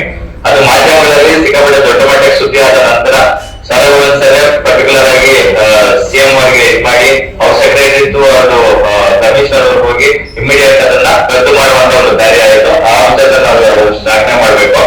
ಸೊ ನಾವ್ ಹೇಳೋದೇನಂತಂದ್ರೆ ಇದು ಬರೀ ಪುಷ್ಪ 2 ಸಿನಿಮಾಗೆ ಅಷ್ಟೇ ಅಲ್ಲ, ಇಲ್ಲಿಂದ ಈ ಕಡೆ ಬರ್ತಕ್ಕಂಥ ಯಾವುದೇ ಲ್ಯಾಂಗ್ವೇಜ್ ನ ಯಾವುದೇ ಸೂಪರ್ ಸ್ಟಾರ್ ಅಥವಾ ಯಾವುದೇ ಸ್ಟಾರ್ ಮೂವಿಗೂ ಇದೇ ಸೇಮ್ ಅಪ್ಲಿಕೆ ಆಗ್ಬೇಕು, ಅಂದ್ರೆ ಅಪ್ಲೈ ಆಗ್ಬೇಕು. ಸಿನಿಮಾಟೋಗ್ರಫಿ ಆಕ್ಟ್ ಪ್ರಕಾರ ಬೆಳಗ್ಗೆ 6:30 ನೈಟ್ 9:30 ಗಂಟೆ ಏನಿದೆ ಆ ಟೈಮ್ ಸ್ಲಾಟ್ ಅಲ್ಲಿ ಮಾತ್ರ ಸಿನಿಮಾ ರಿಲೀಸ್ ಆಗ್ಬೇಕು. ಒಂದು. ಎರಡನೇದು, ಏಕರೂಪ ಟಿಕೆಟ್ ಇಟ್ಟಿದ್ದಾರೆ ನಮ್ಮಲ್ಲಿ ಹಾಕಿಲ್ಲ ಅಂತ. ಯಾಕಂದ್ರೆ 3 ಸಿನಿಮಾಗಳು ಬೇರೆ ಪರಭಾಷೆಗಳು ಅವರಲ್ಲೇ ಒಂದಷ್ಟು ಸ್ಟ್ರಿಕ್ಟ್ ಕಾನೂನುಗಳಿದೆ. ಅವರಲ್ಲೇ 50 ರೂಪಾಯಿ, 150 ರೂಪಾಯಿ, 200, 250 ರೂಪಾಯಿ ಒಳಗಡೆ ಇರುತ್ತೆ, 400 ರೂಪಾಯಿ ಒಳಗಡೆ. ಇಲ್ಲಿ ಮಾತ್ರ 800 ರೂಪಾಯಿ, 1000, 1500 ಅವರಿಗೆ ಮನಸ್ಸು ಇಚ್ಛೆ ಇಟ್ಕೊಳ್ತಾರೆ ಟಿಕೆಟ್ ಪ್ರೈಸ್. ಇದಕ್ಕೆ ಕೈವಾಡ ಫಸ್ಟ್ ಹಾಕ್ಲೇಬೇಕು ಸರ್. ಯಾಕಂದ್ರೆ ಒಬ್ಬ normal middle class family multiplex ಅಲ್ಲಿ ಒಂದು ಸಿನಿಮಾ ನೋಡ್ಬೇಕು ಅಂದ್ರೆ ಕನಿಷ್ಠ 2,500 ಇರಬೇಕು. ಕಂಪ್ಲೀಟ್ ಫ್ಯಾಮಿಲಿ ಒಂದು ಸಿನಿಮಾ ನೋಡ್ಕೊಂಡು ಬರ್ಬೇಕು ಅಂದ್ರೆ ಏಕರೂಪ ಟಿಕೆಟ್ ನೀಡಿದರೆ ಇಲ್ಲಿ ಯಾಕೆ ಅಪ್ಲೈ ಆಗ್ತಾ ಇಲ್ಲ ಅಂತಕ್ಕಂಥದ್ದು. ಅದಕ್ಕೆ ಪೂರಕವಾಗಿ ನೀವು ಆಶ್ರಯಿಸಿ ನೀವು ಮಾಡಿದ್ರೆ ಅದೊಂದು ಮ್ಯಾಂಡೇಟರಿ ಮಾಡಿಬಿಟ್ರೆ ಅದು ನಿಮ್ಗೆ ತರುತ್ತೆ. ಇಂಥವರ ಒಂದು ಕಾಲಾವಧಿಯಲ್ಲಿ ಇದಾಯ್ತಪ್ಪ ಅಂತಕ್ಕಂಥದ್ದು. ಅದಕ್ಕೆ ಪೂರಕವಾಗಿ ನೀವು ಏನ್ ಕ್ರಮಗಳು ಮಾತಾಡಿ ಬೇಗ ಅದರ ಕಾರ್ಯಕ್ರಮ. ಒಂದು ನಿಮಿಷ, ಈಗ ಒಂದು ಸಂದೇಶ ಅಂತ ಹೋಯ್ತು ಏನೇಳಿ ಪುಷ್ಪ ಇಂದ ಶೋ ಮುಂದೆ ಯಾವ ಮಾಡ್ಲಿಕ್ಕೆ ಸಾಧ್ಯ ಇಲ್ಲ. ಅದು ಒಂದು ನೀವು ಹೇಳಿದ್ರಲ್ಲ ಟಿಕೆಟ್, ಅದು ಪುಷ್ಪ ಬಿಡುಗಡೆ ಮುಂಚೆನೆ ಹಾಕಿದಾಯ್ತು. ನಮ್ಮಲ್ಲೇ ಸ್ವಲ್ಪ ಜನ ಕೆಲವರು ಸ್ವಲ್ಪ ಪ್ರೋಗ್ರಾಮ್ ಮಾಡಬಹುದು. ಅದಕ್ಕೆ ಮುಂದೆ ನಮ್ದು ಅಜೆಂಡಾ ಆಗುತ್ತೆ. ನಾನು ಅದನ್ನ ಮಾಡಿದ್ಮೇಲೆ ನಿಮ್ಮನ್ಗೆ ಕರೆಸಿ ಇದೇ ಪ್ರೆಸ್ ಮೀಟ್ ಅಲ್ಲಿ ಹೇಳ್ತೀನಿ. ಅದನ್ನ ಏನೇ ಏನೇ ಕಷ್ಟ ಆದ್ರೂ ಕೂಡ ಸ್ವಲ್ಪ ದಿನದಲ್ಲೇ, ಇನ್ನು 1 ತಿಂಗಳು 15 ದಿವಸದಲ್ಲೇ ಅದನ್ನ ಮಾಡೋಂಥ ಪ್ರಯತ್ನ ನಾನು ಖಂಡಿತ ಮಾಡ್ತೀನಿ. ಯಾಕೆಂತಂದ್ರೆ ಅವರಲ್ಲಿ 47 ರಿಲೀಸ್ ಆಗ್ತದೆ. ಚೆನ್ನೈನಲ್ಲಿ ರಜನಿಕಾಂತ್ ಪಿಕ್ಚರ್ 40-45 ಥಿಯೇಟರ್ ರಿಲೀಸ್ ಆಗುತ್ತೆ. ಇಲ್ಲಿ 75, 80, 90 ಥಿಯೇಟರ್ವರೆಗೂ ಹೋಗುತ್ತೆ. ಆಮೇಲೆ ಅಲ್ಲಿ ಯಾವುದೇ ರಜನಿಕಾಂತ್ ಪಿಕ್ಚರ್ ಆಗಲಿ 150, 200 ರೂಪಾಯಿ ಮೇಲಿಲ್ಲ. ಅವರು ಇಲ್ಲಿ 1000, 1800 ಸಂಪೂರ್ಣವಾಗಿ ಯಾವ್ಯಾವ ಥಿಯೇಟರ್ಲಿ ಎಷ್ಟೆಷ್ಟು ರೇಟ್ ಆಫ್ ಅಡ್ಮಿಷನ್ ಮಾಡಿದ್ರು ಅನ್ನೋದನ್ನ ಮುಖ್ಯಮಂತ್ರಿಗಳ ಗಮನಕ್ಕೆ ಪೂರ್ತಿ ತಗೊಂಡು ಅವ್ರಿಗೆ ಸವಲತ್ತು ಹಾಕಿ ತೋರಿಸಿ ಯಾವ ಥಿಯೇಟರ್ ಅಲ್ಲಿ ಮಲ್ಟಿಪ್ಲೆಕ್ಸ್ ಅಲ್ಲಿ ಎಲ್ಲೆಲ್ಲಿ ಎಷ್ಟೆಷ್ಟು ರೇಟ್ ಮಾಡಿದಾರೆ ಅಂತ ಎಲ್ಲದಕ್ಕೆ ನೋಡ್ಬಿಟ್ಟು ಅವರು ಬಹಳ ಸುಸ್ತಾಗ್ಬಿಟ್ರು. ಅದಾದ್ಮೇಲೆ ನನಗೊಂದು ಸೆಷನ್ ಇದೆ ಎಲ್ಲಿ ಬೆಳಗಾವಿನಲ್ಲಿ, ಅಲ್ಲಿ ನಾನು ಬಂದು ಕೂತ್ಕೊಂಡ ತಕ್ಷಣ ಈಗಾಗಲೇ ಅದನ್ನ ಆದೇಶ ಮಾಡಿದ್ರು. ಆದ್ರೆ ಯಾವ ಇಲಾಖೆಯಿಂದ ಹೋಗ್ಬೇಕಾಗಿತ್ತು ಆ ಇಲಾಖೆಯಿಂದ ಹೋಗಿಲ್ಲ, ಕಾನೂನು ಇಲಾಖೆಯಿಂದ ಅದು ಹೋಗ್ಬೇಕಾಗಿತ್ತು, ಹೋಮ್ ಡಿಪಾರ್ಟ್ಮೆಂಟ್ ಇಂದ. ಆದ್ರೆ ವಾರ್ತಾ ಇಲಾಖೆಯಿಂದ ಹೋಗಿದ್ರಿಂದ ಅವ್ರಿಗೆ ಕೋರ್ಟ್ ಅಲ್ಲಿ ಅವರು ತಗೊಂಡು ನಮಗೆ ಇದಾಯ್ತು. ಹಾಗಾಗಿ ಇವತ್ತು ನಮ್ಮ ಕಾನೂನು ಇಲಾಖೆಯಿಂದ ಆ ಒಂದು ಇದನ್ನ ಹೊರಸಂತ ಕೆಲಸ ಮುಖ್ಯಮಂತ್ರಿಯವರು ಮಾಡ್ತೀನಿ ಅಂತ ಹೇಳಿದ್ದಾರೆ. ಅದು ಇನ್ನು ಸ್ವಲ್ಪ ದಿನದಲ್ಲಿ ನಾನು ಯಾವಾಗ ಅಂತ ಹೇಳಲ್ಲ, ಮಾರ್ಚ್ ಮೇಲೆ ಇದೇ ಮೀಡಿಯಾ ಅಂತಾರೆ ಪತ್ರಿಕಾ ಸಂಘ ಅಂತ ಕರ್ನಾಟಕದಲ್ಲಿ ಇದೆಯಾ ವಿತರಕರ ಸಂಘ. ಇತ್ತೀಚೆಗೆ ಬಂದಿರುವಂತಹ ಬೇರೆ ಭಾಷೆಯ ಸಿನಿಮಾಗಳನ್ನ ವಿತರಣೆ ಮಾಡಿರುವಂತಹ ಎಲ್ಲಿಯವರು ಕರ್ನಾಟಕದ. ಯಾಕೆ ನಿಮ್ಗೆ ಕಡಿವಾಣ ಆಗ್ತಾ ಇಲ್ಲ? ಅದೇ ಯಾಕೆ ಕಡಿವಾಣ ಹಾಕಬೇಕು ಆಗ್ತಾ ಇಲ್ಲ? ನಮ್ಮಲ್ಲೇ ಕರ್ನಾಟಕದಲ್ಲೇ ಬೇರೆ ಭಾಷೆಗಳನ್ನ ಸಿನಿಮಾಗಳನ್ನ ಕರ್ನಾಟಕದ ತರ್ತಾ ಇರುವಂತದ್ದು. ಕನ್ನಡದಲ್ಲಿ ಎಷ್ಟು ಥಿಯೇಟರ್ಲಿ ಕನ್ನಡ ಸಿನಿಮಾ ರಿಲೀಸ್ ಆಗುತ್ತೆ, ಎಷ್ಟು ರೇಟ್ ಇದೆ ಅನ್ನುವಂತಹ ಒಂದು ವಿಚಾರ ಅವ್ರಿಗೂ ಗೊತ್ತಿರುತ್ತೆ. ಬಟ್ ಯಾಕೆ ಬೇರೆ ಭಾಷೆಗಳು ಬಂದಂತ ಸಂದರ್ಭದಲ್ಲಿ ಅವರು ಕರ್ನಾಟಕನೇ ಆಧಾರಿತ ತಮಿಳುನಾಡು, ಕೇರಳ, ಹೈದರಾಬಾದ್ ಅನ್ನುವಂತಹ ಮನಸ್ಥಿತಿ ಇರ್ತಾರೆ ಕೆಲವು ವಿತರಕರು. ಈಗ ಸಂಬಂಧಪಟ್ಟ ಇತರ ಕೆಲಸ ಮಾತಾಡ್ತೀವಿ. ಕೆಲವರು ನಮ್ಮ ಮೆಂಬರ್ ಆಗಿಲ್ಲ ಬಿಡ್ತಾರೆ, ಅವ್ರು ಎಲ್ಲಿರ್ತಾರೆ ಗೊತ್ತಿರಲ್ಲ. ಈ ತರ ನಡೀತಾ ಇದೆ. ಇವಾಗ ನಮ್ಮ ವಿತರಕರ ಸಂಘದ ಅಧ್ಯಕ್ಷರು ಈಗ ಇತ್ತೀಚೆಗೆ ವಿತರಕರಿಂದ ಸ್ಟ್ರಾಂಗ್ ಇರಲಿಲ್ಲ, ಇವಾಗ ಅಧ್ಯಕ್ಷ ಇದ್ದಾರೆ, ವಿತರಕ ಸ್ಟ್ರಾಂಗ್ ಮಾಡ್ತೇವೆ. ನಾವು ತಮಿಳ್ನಾಡಿಗೆ ಬೇಕು, ಸಂಪೂರ್ಣ ಬೆಂಬಲ ಕೊಡ್ತೀವಿ. ನಾವು ಮಾಡಿದ್ಮೇಲೆ ಅವ್ರನ್ನ ಕರ್ಸಿ ಯಾವುದೇ ಬೇರೆ ಭಾಷೆ ಚಿತ್ರವನ್ನು ಹೋಗ್ಬೇಕು ಅಂದಾಗ ಏನ್ ಯಾವ ರೀತಿ ಒಂದು ಕಡಿವಾಣ ಹಾಕ್ಬೇಕು ಅಂತ ನಾವು ಚರ್ಚೆ ಮಾಡ್ತೀವಿ. ನಮ್ಮ ನಿರ್ಮಾಪಕರ ನಂಬಿ ಒಂದು ಮೇಲ್ ಹಾಕಿದಾರಂತೆ. ಏನ್ ಸರ್ ಅದೇ ನಮ್ಗೆ ಗೊತ್ತಿಲ್ಲ.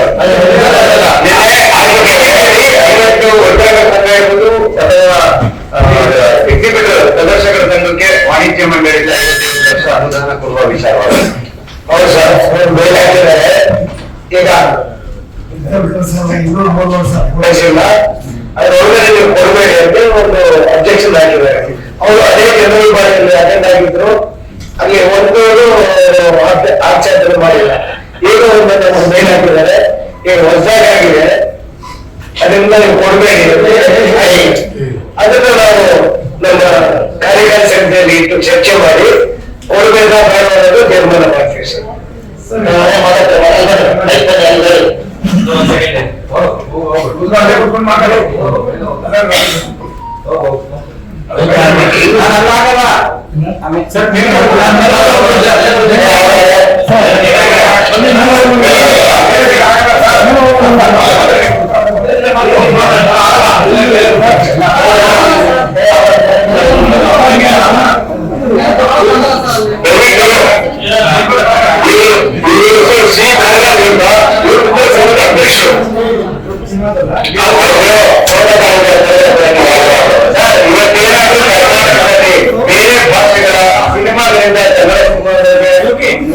ಟಿಕೆಟ್ ಇರ್ಬೋದು, ಬೇರೆ ಸಮಸ್ಯೆಗಳಿದೆ ಆಗ್ತಾ ಇದೆ ಅಂತಂದ್ರೆ ಅದಕ್ಕೆ ನೇರ ಹೊಣೆ ವಿಚಾರ ಅಂತಾನೆ ಹೇಳ್ಬೋದು ಸರ್.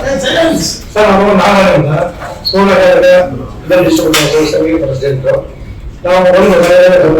ಒಂದು ವರ್ಷ ಆಯ್ತು ನಾವು ಸಂಘ ಮಾಡಿದ್ರಲ್ಲ, ಮೊದಲೆಲ್ಲ ಸಂಘ ಮಾಡಿದ್ರೆ ಯಾರು ದೊಡ್ಡ ಡಿಸ್ಟ್ರಿಬ್ಯೂಟರ್ ಎಲ್ಲರ ಸೇರಿ ಸಂಘ ಮಾಡಿದ್ರೆ ಎಲ್ಲರೂ ಮುಂದಾಗಿದ್ದಾರೆ. ಇಲ್ಲಿ ರೈಸ್ ಮುಂದಾಗಿದ್ದಾರೆ, ದೊಡ್ಡ ಆಗಿದ್ದಾರೆ. ತುಂಬಾ ಈಗ ಅದೆಲ್ಲ ವಿಷಯ ಇರೋಲ್ಲ. ಇದು 3-4 years ಬ್ಯಾಕ್ ಈ ಹೀರೋ ಪಿಕ್ಚರ್ 5 ಕೋಟಿ 5 ಇವತ್ತು 136 ಕೋಟಿ. ಕಾರಣ ಏನು ಗೊತ್ತಾ? ರೇಟ್ ಬರ್ತದೆ ಸರ್. ತಮಿಳುನಾಡು ಅವರ ಕೆಲವು 200 ರೂಪಾಯಿ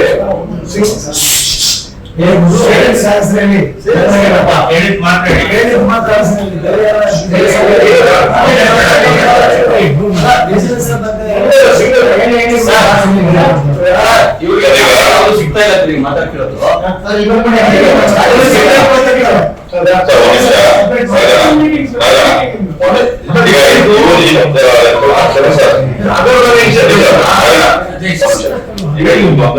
ಇದೊಂದು ಪಾಯಿಂಟ್ ಯಾಕಂದ್ರೆ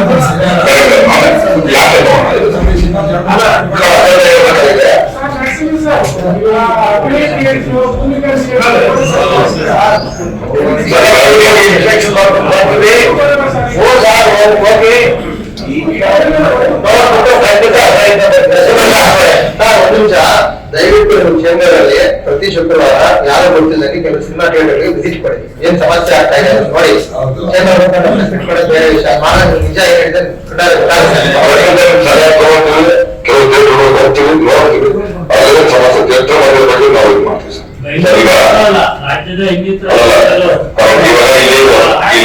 ಈಗ ನೀವು ಹೇಳಿದಾಗ ಟೆಕ್ನಿಕಲಿ ಕೆಲವು ಥಿಯೇಟರ್ಗಳು ಸೌಂಡ್ ಆಗಿಲ್ಲ, ಅಂದ್ರೆ ಒಳ್ಳೆ ಎಕ್ವಿಪ್ಮೆಂಟ್ಸ್ ಸೌಂಡ್ ವಿಚಾರ ಆಗಿರ್ಬೋದು, ವಿಷಯ ವಿಚಾರ ಇಲ್ಲ, ಅದು ನಾವು ವಾತಾಂಶ ಹೋಗಬೇಕು.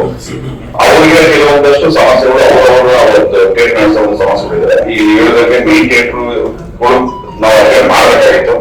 ಏನು ಮಾಡಲಿ ಅಂತ ಒಂದು ಅವ್ರ ಕರೆದು ಮಾತಾಡ್ಸಿ ಅದನ್ನ ಮಾಡ್ತೀವಿ. ಮತ್ತೆ ಇನ್ನು ಉಳಿದ ಥಿಯೇಟರ್ಗಳು ಯಾವ ರೀತಿ ಅಪ್ಗ್ರೇಡ್ ಮಾಡಕ್ಕೆ ಏನಾಗುತ್ತೆ, ಒಂದು ಥಿಯೇಟರ್ ಪ್ರಾಡಕ್ಟ್ ನಾವು ಇಷ್ಟ ಮಾಡ್ಬೇಕಂದ್ರೆ ಬೇರೆ ಮಿನಿಮಮ್ 35 ಲಕ್ಷ ಬೇರೆ ಮಿನಿಮಮ್ ಕಾಸ್ಟ್ ಇದೆ. ಪ್ರಾಡಕ್ಟ್ ಬೇರೆ ಮಿನಿಮಮ್ 35 ಲಕ್ಷ ಇನ್ವೆಸ್ಟ್ ಮಾಡಬೇಕು. ಮತ್ತೆ ಒಂದು ಆಡಿಯೋ ಸಿಸ್ಟಮ್, ಒಂದು ಅಭ್ಯಾಸ, ಒಳ್ಳೆ ಅಡ್ವಾನ್ಸ್ ಮಾಡ್ತೀನಿ ಅಂದ್ರೆ 50 ಲಕ್ಷ ಆಗುತ್ತೆ.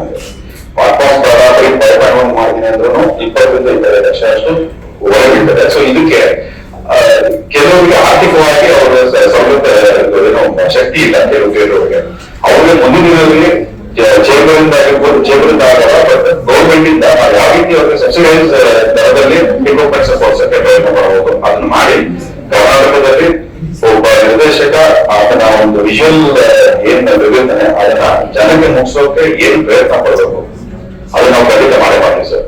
ಇದು ಥ್ಯಾಂಕ್ಸ್ ಫಾರ್ ಸರ್.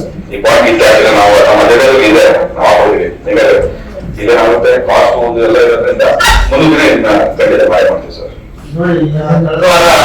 ಪುಷ್ಪ ಒಂದು ಬಿಟ್ಟು ನಮ್ಮ ಕರ್ನಾಟಕ ಒಂದು 2 ವಾರ ಹಿಂದೆ ಕೊಡೋರು, 2 ವಾರ ಮುಂದೆ ಕೊಡೋರು. ಪಾಪ ಅಷ್ಟು ಕಷ್ಟಪಡೋದು ಯಾರೋ ಬರ್ತಂತ ಅವ್ರು ಎದುರ್ಕೊಂಡು 107 ಅವರೇ ಕೊಡ್ತಾರೆ. ನಮ್ಮವ್ರು ಏನ್ ಮಾಡೋದು? ರಾಜ್ಕುಮಾರ್ ಅವರಿಂದ ಭಾರತ ಬಗ್ಗೆ ಈಗ ಮಾತಾಡಿಲ್ಲ, ಈಗ ಯಾರು ಹೇಳೋದಿಲ್ಲ, ಕೇಳೋದಿಲ್ಲ, ಯಾರು ಯಾರು ನಾವು ಮಾತಾಡಕ್ಕಾಗಲ್ಲ. ಅದು ಮಾತಾಡಿದ್ರೆ ಶಿಸ್ತು ಇರ್ತಾರೆ. ಏನಾದ್ರೆ ನಮ್ಗೆ ಏನ್ ಮಾತಾಡ್ತಾರೆ ಅವಕಾಶ ಸರ್. ಏನಾಗುತ್ತೆ ಸರ್, ಈ ಸಮಸ್ಯೆ ಇಲ್ಲ. ಈಗ ಮಾತ್ರ ಯಾಕೆ ಕಾನೂನನ್ನು ತಗೋತಾಗ್ತಿದೆ ಅನ್ನುವಂಥದ್ದು. ಈ ಸಮಸ್ಯೆ ಕರ್ನಾಟಕದಲ್ಲಿ ಮಾತ್ರ. ನಮ್ಮಲ್ಲಿ ಮೆಟ್ರೋಪಾಲಿಟನ್ ಸಿಟಿ ಆಗೋಗ್ಬಿಟ್ಟು ಮಲ್ಟಿ ಲ್ಯಾಂಗ್ವೇಜಸ್ ಇದ್ದಾರೆ. ಹಾಗಾಗಿ ನಮ್ಮಲ್ಲಿ ಈ ಸಮಸ್ಯೆ ಜಾಸ್ತಿ ಬಾಂಬೆದಲ್ಲಿ ಸಮಸ್ಯೆ ಇದೆ. ಅದು ಹಿಂದಿ ಸಿನಿಮಾಗಳಿಗೆ ಸರ್ ಮೊದಲ ಆಗಿದೆ. ಬಾಂಬೆಗೆ ಇನ್ನ ಒಂದು ಎಕ್ಸಾಂಪಲ್ ಬೇಕಾ? ಹೈದರಾಬಾದ್ ಸರ್, ಚೆನ್ನೈ ಸರ್, ನಮ್ ಕರ್ನಾಟಕ ಆಗಿದೆ.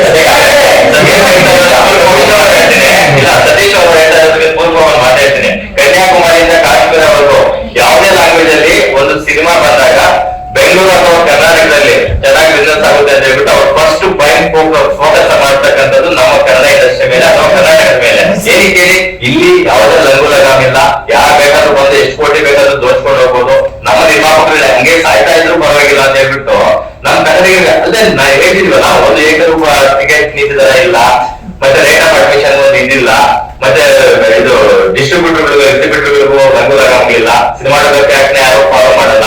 ಇವೆಲ್ಲವೂ ಸ್ಟ್ರಿಕ್ಟ್ ಮಾಡಿದ್ರೆ ಎಲ್ಲದಕ್ಕೂ ಒಂದು ಸೊಲ್ಯೂಷನ್ ಅಂತೂ 100% ಸಿಕ್ಕೇ ಸಿಗುತ್ತೆ. ಕುಮಾರ್ ಸರ್, ಇದು ಪೂರ್ವಕವಾಗಿ ನೀವು ಆಕ್ಟಿವ್ ಆಗಿದ್ದೀರಾ, ನಿಮ್ಮ ಹತ್ರ ಸಾಕಷ್ಟು ಥಿಯೇಟರ್ ಇದೆ, ಹೇಳಿ ಸರ್ ನೀವು ಅದು. ಕಡಿವಾಣ ಹಾಕಿದ್ರೆ ಆಗುತ್ತೆ ಅನ್ನುವಂಥದ್ದು ಇದೆ. ಸಿನಿಮಾಗಳನ್ನ ತಂದು ಇಲ್ಲಿ ಕರ್ನಾಟಕ ರಿಲೀಸ್ ಮಾಡುವಂತದ್ದು ಪ್ರಮುಖ ಪಾತ್ರ ಇರುವಂತದ್ದು ಕಡಿವಾಣ ಆಗ್ತದೆ. ಈಗ 35 ಕೋಟಿ 40 ಕೋಟಿ ಸಿನಿಮಾ ಮಾಡಿ ಆತರ ಟಿಕೆಟ್ ರೇಟ್ ಜಾಸ್ತಿ ಕೊಟ್ಟು ನೋಡ್ತೀವಿ. ಆಡಿಯನ್ಸ್ ಹೇಳಿಲ್ಲ ಅಥವಾ ಇಲ್ಲಿ ಕರ್ನಾಟಕ ಫ್ರೀ ಆಗಿದೆ ಅಂತ ಕರ್ನಾಟಕದವರು ಯಾರೇ ಹೇಳಿಲ್ಲ. ಅವರು ಸಿನಿಮಾ ಅವರ ಒಂದು ಫ್ಯಾಷನ್ ಸಿನಿಮಾ ಮಾಡಿದ್ದಾರೆ. ಬಟ್ ಆದ್ರೆ ಯಾಕೆ ಬೇರೆ ಸಮಸ್ಯೆ ಆಗಬೇಕು? ಯಾರೋ ಒಬ್ಬ ಪ್ರೊಡ್ಯೂಸರ್ ಇಂದ ಕರ್ನಾಟಕ ಎಷ್ಟು ಜನ ಪ್ರೊಡ್ಯೂಸರ್ ಸಮಸ್ಯೆ ಆಗುತ್ತೆ? ಪ್ರೊಡ್ಯೂಸರ್ ಮುಖ್ಯ, ನಮಗೆ ಬೇರೆ ವಿಷಯ ಮಾಡಿದ್ವಿ. ನಮ್ಮ ಅಧ್ಯಕ್ಷರಿರ್ಬೋದು, ಒಂದು ಇದುವರೆಗೂ ಇರಲಿಲ್ಲ. ಎಷ್ಟು ಕಡೆ ಕಷ್ಟ ಆಗಬಹುದು. ಆದ್ರೆ ನಾವು ಮನೆ ಮಾಡ್ಕೊಂಡು ಹೋಗಿ ಮುಖ್ಯವಾಗಿ ನಮ್ಮ ಸಾಧಾರಣ ಕೊಟ್ಟರು ಅಥವಾ ಜಿಲ್ಲಾಧಿಕಾರಿಗಳು ಜಿಲ್ಲಾಧಿಕಾರಿಗಳು ಅವ್ರು ಕೂಡ ನೋಡಿ ನಾವು ಇವತ್ತು ಕೂಡ ಇಮೇಲ್ ಆಗಿ ಅದನ್ನ ಆದೇಶ ಮಾಡಿದ್ರು. ಅದಕ್ಕೆ ಪೊಲೀಸ್ ಕಮಿಷನರ್ ಕೂಡ ಸಪೋರ್ಟ್ ಮಾಡಿದ್ರು. ಈ ಸಂದರ್ಭದಲ್ಲಿ ನಾವು ಧನ್ಯವಾದ ಹೇಳಬೇಕು. ಇದೇ ತರ ಕರ್ನಾಟಕದಾದ್ಯಂತ ಎಲ್ಲ ಪೊಲೀಸ್ ಕಮಿಷನರ್ ಇರ್ಬೋದು, ಆಮೇಲೆ ಜಿಲ್ಲಾಧಿಕಾರಿಗಳ ದಯವಿಟ್ಟು ಅವರು ಗಮನ ಹರಿಸಿದ್ರೆ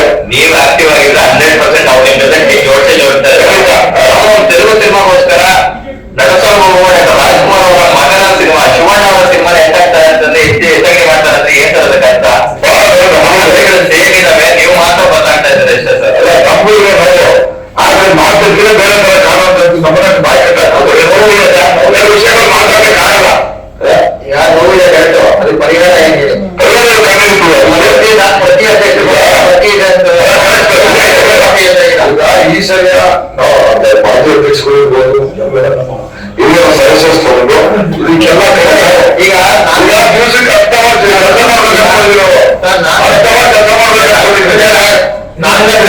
ಒಂದು ಹೆಣ್ಮಕ್ಳು ಸಿನಿಮಾ ಮಾಡ್ತಾರೆ, ಅದನ್ನ ಲೀಡ್ ಆಗಿರುತ್ತೆ ಅವ್ರು ಮಲ್ಟಿಪ್ಲೆಕ್ಸ್ಗಳಲ್ಲಿ ಸಂಬಂಧ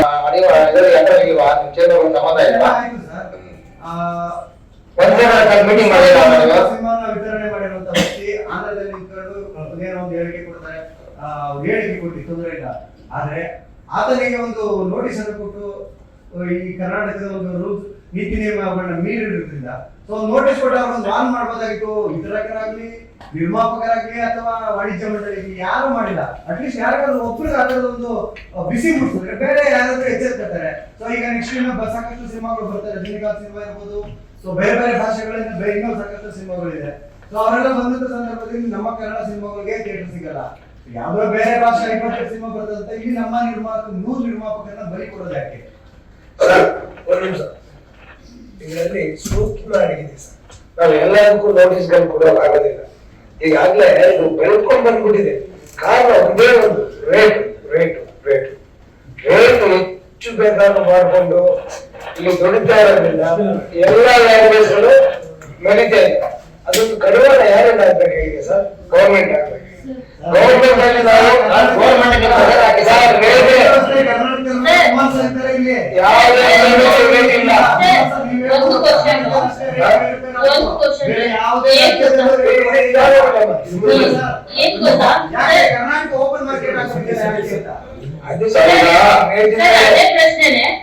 ಈಗ ಆಂಧ್ರದಲ್ಲಿ ಬೆನಿಫಿಟ್ ಶೋ ಮತ್ತೆ ಪ್ರೀಮಿಯರ್ ಶೋ ಹಾಕ್ಬೇಕು ಅಂತಂದ್ರೆ ಅಲ್ಲಿನ 2 ಸರ್ಕಾರಗಳಿಗೆ ಕೇಳಿ ಅವ್ರ ಪರ್ಮಿಷನ್ ತಗೊಂಡು ಅದಾದ್ಮೇಲೆ ಶೋಗಳನ್ನ ಮಾಡ್ಬೇಕು. ಆದ್ರೆ ಅವರ ಒಂದು ಲಾಂಗ್ವೇಜ್ ಸಿನಿಮಾಗಳನ್ನ ಇಲ್ಲಿ ಬೆನಿಫಿಟ್ ಶೋ ಪ್ರೀಮಿಯರ್ ಶೋಗಳನ್ನ ಮಾಡ್ತಿದ್ದಾರೆ. ಇಲ್ಲಿ ಸರ್ಕಾರದ ಗಮನಕ್ಕೂ ತರ್ತಿಲ್ಲ, ಏನಿಲ್ಲ. ಅದಕ್ಕೆ ಕಡಿವಾಣ ಅನ್ನೋದಿಲ್ವಾ? ಮೊನ್ನೆ ಕಮಿಷನರ್ ಅಫ್ಕೋರ್ಸ್ ಬಂದು ಎಲ್ಲ ಸ್ಟಾಪ್ ಮಾಡಿಸಿದ್ರು ಅಂತ ಅನ್ಕೊಳ್ಳಿ. ಯಾಕೆ ಇಲ್ಲಿ ಸರ್ಕಾರಕ್ಕೆ ಅವರು ಪರ್ಮಿಷನ್ ತಗೊಳ್ಳಲ್ಲ ಹಾಕೋದಕ್ಕೆ ಏಕದಮ್ ರಿಲೀಸ್ ಮಾಡ್ತಾರೆ? ನೀವು ಬಿಟ್ಟಿರೋ ಲೂಸ್ ಅಂತ. ಇಲ್ಲಿ ಒಂದೇ ನಿಮಿಷ, ನಾನು ಡಿಸ್ಟ್ರಿಬ್ಯೂಟರ್ ಎದುರೇ ಹೇಳಿದೆ, ನೋಡಪ್ಪ ನೀವು ಪರ್ಮಿಷನ್ ಕೊಟ್ರೆ ಅಲ್ಲಿ ಅನುಮತಿ ಸಿಕ್ಕಿದ್ರೆ ಮಾತ್ರ ಹಾಕ್ತೀವಿ, ಇಲ್ಲಾಂದ್ರೆ ಇಲ್ಲ ಸ್ಥಗಿತಗೊಳಿಸ್ತು ಅಂತ ಹೇಳಿ ಬಿಫೋರ್ ರಿಲೀಸ್ ಹೇಳಿದ್ವಿ ಅವ್ರಿಗೆ. ನಾವು ಏನು ಅನುಮತಿ ಕೊಟ್ಟಿದಾರಲ್ಲ ಸರ್, ಇಲ್ಲಿ ಪ್ರೀಮಿಯರ್ ಶೋಗಳೆಲ್ಲ ನಡೀತಲ್ಲ ಸರ್, ಇಲ್ಲಿ ಕೆಲವೊಂದು ಸ್ಟಾಪ್ ಆಯ್ತು ಅಷ್ಟೇ. ಆದ್ರೆ ಕೊಟ್ಟಿದ್ರು ಅನುಮತಿ, ಕೊಟ್ಟಿದ್ರು. ಇಲ್ಲಿ ಯಾರಿಗೂ ಟೈಮ್ ಬೇಗ ಕೊಟ್ಟಿಲ್ಲ, ಅದೇ ಟೈಮಲ್ಲಿ ಕೊಟ್ಟರು. 9:00ವರೆಗೆ ಶೋಗೆ ಕೊಟ್ಟಿದ್ದಾರೆ. ಅಧ್ಯಕ್ಷರೇ, 3 ಗಂಟೆಗಿತ್ತು ಎಲ್ಲ, ಕ್ಯಾನ್ಸಲ್ ಮಾಡಿದ್ದಷ್ಟೇ. ಅಧ್ಯಕ್ಷರೇ, ನೀವು ಸೇರಿದಂತೆ ಬದಲಾವಣೆ ಅಂತಕ್ಕಂಥದ್ದು ಮೊದಲು ನಿಮ್ಮಿಂದ ಆಗ್ಬೇಕು, ಬೇರೆಯವರಿಂದ ನಿರೀಕ್ಷೆ ಮಾಡೋದಲ್ಲ. ಈಗ ಬಹುತೇಕ ಇಲ್ಲಿ ಏನು ಕಾರ್ಯಕಾರಿ ಸಮಿತಿಯಲ್ಲಿ ಇರ್ತಕ್ಕಂಥ ಸದಸ್ಯರುಗಳು ಸೇರಿದಂತೆ ಪದಾಧಿಕಾರಿಗಳು ಸೇರಿದಂತೆ ಸಾಕಷ್ಟು ಡಿಸ್ಟ್ರಿಬ್ಯೂಟರ್ಗಳ ಹತ್ರ, ಪ್ರೊಡ್ಯೂಸರ್ಗಳ ಹತ್ರ ಒಂದಷ್ಟು ಥಿಯೇಟರ್ ಇದಾವೆ. ನಿಮ್ದು 1-2 ಥಿಯೇಟರ್ ಇದೆ. ಬಟ್ ನಿಮ್ ಥಿಯೇಟರ್ಗಳಲ್ಲೇ ಓಡ್ತಕ್ಕಂಥ ಸಿನಿಮಾಗಳು ತೆಲುಗು, ತಮಿಳು ಆಗಿರುತ್ತೆ ಹೊರತು ಕನ್ನಡ ಆಗಿರಲ್ಲ. ಇಲ್ಲ ಸರ್, ಸಾರಿ, ಮೊದಲ ಪ್ರಾಶಸ್ತ್ಯ ಕನ್ನಡ ಕೊಡಿ ಸರ್, ನಿಮ್ಗಳಿಂದಾನೇ ಶುರುವಾಗಿ. ಅದಕ್ಕೆ ಒಂದು ಬಲವಾದಂತ ಒಂದು ನೀವು ಎಲ್ಲರೂ ಸೇರಿ ಒಂದು ಇದನ್ನ ತಗೊಂಡ್ರೆ. ಎಲ್ರಿಗೂ ನಮಸ್ಕಾರ. ಈಗ ಲಕ್ಷ್ಮೀನಾರಾಯಣ ಸತೀಶ್ ಅವರು ಕೇಳಿದ್ರು, ಕನ್ನಡ ಚಿತ್ರಕ್ಕೆ ಎಲ್ಲೂ ತೊಂದರೆ ಆಗಿಲ್ಲ. ಮೊದಲು ಕರ್ಕೊಂಡ್ಬಂದಿದ್ದು ಎದುರುಗಡೆ ಮಾತಾಡಕ್ಕೆ ಹೇಳಿ, ಹೊರಗಡೆ ಏನೇನೋ ಮಾತಾಡ್ತಾರೆ. ಈಗ ಹೇಳಿದ್ರು ಮತ್ತೆ ಅಭಿನಯ ಮತ್ತೆ ಭೂಮಿಕಾ ಥಿಯೇಟರ್ ಅದು ಇಬ್ಬರು ನಡೆಸೋದು ಒಬ್ಬನೇ ಓನರ್, ಇವರು ನಡೆಸೋಂಥದ್ದು. ಅವ್ರನ್ನ ರೆಡ್ಡಿ ಕೈತಾಳು, ಅವ್ರನ್ನ ಕರೆಸಿ ಇವತ್ತು ಮಾತಾಡ್ತೀವಿ. ಅದನ್ನ ಇಲ್ಲ ನೀವ್ ಏನ್ ಸಲಹೆ ಕೊಟ್ಟರು ಈ ಚಿತ್ರವನ್ನು ಉಳಿಯೋದಕ್ಕೋಸ್ಕರ ನಾವೆಲ್ಲ ತಗೊಂಡ್ ಮಾಡ್ತೀವಿ. ಬಟ್ ನೀವು ಹೇಳಿದಂಗೆ ಕನ್ನಡ ಚಿತ್ರಕ್ಕೆ ಏನ್ ತೊಂದರೆ ಹೇಳಿ, ನಾನು ಉದಾಹರಣೆ ಥಿಯೇಟರ್ ಹೇಳ್ತೀನಿ. ಎಷ್ಟೋ ಥಿಯೇಟರ್ ಸಿನಿಮಾ ಇಲ್ಲ. ಯಾಕೆ ಅಂದ್ರೆ ನಮ್ಮ ನಾಯಕ ನಮ್ಗೆ ಗೊತ್ತಿರ್ಬೇಕು, 2 ವರ್ಷ 3 ವರ್ಷ ಒಂದು ಸಿನಿಮಾ ಮಾಡಿ ಥಿಯೇಟರ್ ಸಿನಿಮಾ ಇಲ್ಲ. ಒಂದ್ ಟೈಮ್ ಅಲ್ಲಿ ಕನ್ನಡ ಬೇರೆ ಥಿಯೇಟರ್ KG ರೋಡಲ್ಲಿ ಕನ್ನಡ ಪಿಕ್ಚರ್ಗೆ ಥಿಯೇಟರ್ ಹೆಂಗಿತ್ತು ಒಂದ್ ಟೈಮ್ ಅಲ್ಲಿ. ಇವತ್ತು ಪಿಕ್ಚರ್ ಇಲ್ಲ. ಅವ್ರು ಏನ್ ಮಾಡ್ತಾರೆ, ಥಿಯೇಟರ್ ಕಟ್ಟಿದ್ದಾರೆ, ಸಂಬಳ ಕೊಡ್ಬೇಕು, KB ಬಿಲ್ ಕೊಡ್ಬೇಕು, ಎಲ್ಲ ಭಾಷೆ ಆಗ್ತಾ ಇದ್ದಾರೆ. ಅದ್ರೊಳಗೆ ಈಗ ಏನಂದ್ರೆ ಕನ್ನಡ, ತೆಲುಗು, ತಮಿಳು, ಮಲಯಾಳಂ 4 ಪಿಕ್ಚರ್ ಇದೇ ಪುಷ್ಪ ಪಿಕ್ಚರ್. ಅದರಿಂದ ತಮ್ಮಲ್ಲಿ ಯಾರು ಹೇಳ್ತೀನಿ, ಸುಮ್ಮನೆ ಕೆಲವು ನಿರ್ಮಾಪಕರು ಬಂದು ನಿಮ್ಗೆ ಹೇಳ್ಬೋದು, ಇಲ್ಲ ಅಂತಲ್ಲ. ಇಲ್ಲಿ ಬರೀ ಕೇಳಿ ಪ್ರಾಬ್ಲಮ್ ಸಾಲ್ವ್ ಮಾಡಕ್ಕೆ ನಾವಿರೋದಿಲ್ಲ. ಯಾವ ಥಿಯೇಟರ್ ಸಿಕ್ಕಿಲ್ಲ, ಯಾವ ಊರಲ್ಲಿ ಸಿಕ್ಕಿಲ್ಲ. ನನಗೆ ಗೊತ್ತಿಲ್ಲ, ಪ್ರತಿ ವಾರ ಥಿಯೇಟರ್ ಸಿನಿಮಾ ಇಲ್ಲ. ಸಿನಿಮಾ ಥಿಯೇಟರ್ ಇದ್ದಿದೆ. ಉದಾಹರಣೆಗೆ Tumakuru 4 theatre, Mandya Hassan 5 theatre, 1 theatre cinema ಸಿಗ್ಲಿ, 4 ಥಿಯೇಟರ್ ಸಿನಿಮಾ ಇರಲ್ಲ. ಬೇರೆ ಭಾಷೆ ಹೋಗ್ಲೇಬೇಕು.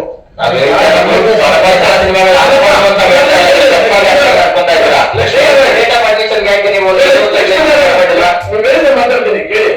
ಈಗ ರೇಟ್ ಆಫ್ ಪರ್ಮಿಷನ್ ಎಷ್ಟು ವರ್ಷದಿಂದ ಹೋರಾಟ ಮಾಡ್ತಾ ಇದ್ದೀವಿ.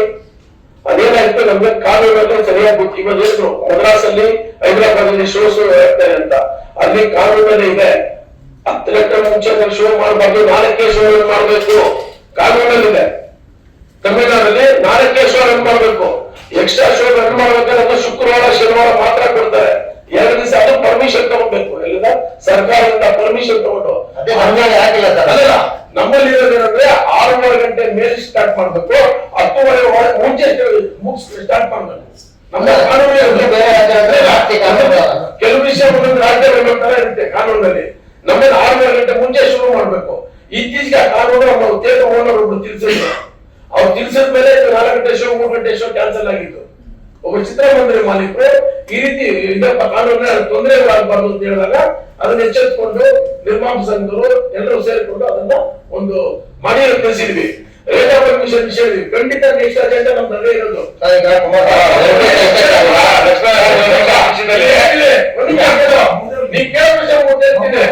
ಈಗ ನೀವ್ ಏನ್ ಸಲಹೆ ಕೊಟ್ಟು ನಾವು ತಗೊಳ್ತೀವಿ, ನಾವು ಖಂಡಿತ ಮಾಡ್ತೀವಿ ನಿಮ್ಮ. ಯಾಕಂದ್ರೆ ನೀವಿರೋದು ನಮ್ಮ ಇಂಡಸ್ಟ್ರಿ ಪಾರ್ಟ್. ನೀವು ನಾವ್ ಹೆಂಗಿದೀವ, ನೀವು ನಮ್ಗೆ ನಮ್ಮ ಉದ್ದೇಶ ಸರ್, ನಮ್ಮ ಕನ್ನಡ ನಿರ್ಮಾಪಕ ಸಿನಿಮಾ ಮಾಡಿದ್ರೆ ಎಷ್ಟು ಜನ ಊಟ ಮಾಡ್ತಾರೆ ಸರ್? ಖಂಡಿತ ಸ್ವಾಮಿ. ತೆಲುಗು ತಮಿಳು ಮಾಡಿದ್ರೆ ಯಾರು ಊಟ ಮಾಡ್ತಾರೆ ಸರ್? ಯಾರು ಮಾಡಲ್ಲ, ಒಬ್ಬ ಡಿಸ್ಟ್ರಿಬ್ಯೂಟರ್ ಮಾಡ್ತಾರೆ ಸರ್. ಸ್ವಾಮಿ ನೀವ್ ಹೇಳಿದ್ ರೈಟ್.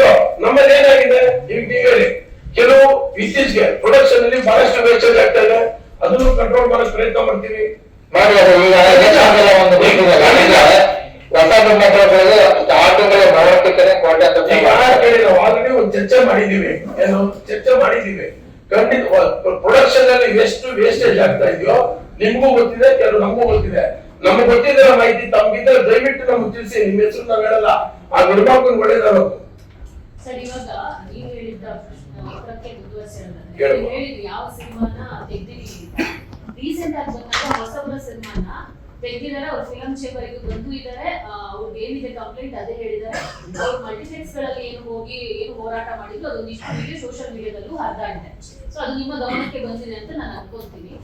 ಒಂದು ಸಿನಿಮಾನ ನೀವು 3 ಗಂಟೆ show, early morning show, premiere show ನಿಲ್ಸಕ್ಕೆ ಆಗುತ್ತೆ ಅಂತ ಆದ್ರೆ ನೆಕ್ಸ್ಟ್ ಪ್ರತಿ ಸಿನಿಮಾನ ಅದೇ ರೀತಿ ಮಾಡಕ್ಕೆ ಯಾಕೆ ಆಗಲ್ಲ ಅಂತ. ಇನ್ನು ಮುಂದೆ ಯಾವುದೇ ಕಾರಣಕ್ಕೂ 6 ಗಂಟೆ ಮುಂಚೆ ಶೋ ಶುರು ಆಗಲ್ಲ. ಇನ್ನು ಮುಂದೆ ತಿಳ್ಕೊಳ್ಳಿ, ಇದು ಕಾನೂನಲ್ಲಾಗಿದೆ. ಕಾನೂನು ಪ್ರಕಾರ ಏನು ನೋಡಬೇಕು. ಯಾವುದೇ ಕಾರಣಕ್ಕೂ ಯಾವುದೇ ಸಿನಿಮಾ 6 ಗಂಟೆ ಮುಂಚೆ ಶುರುವಾಗಲ್ಲ.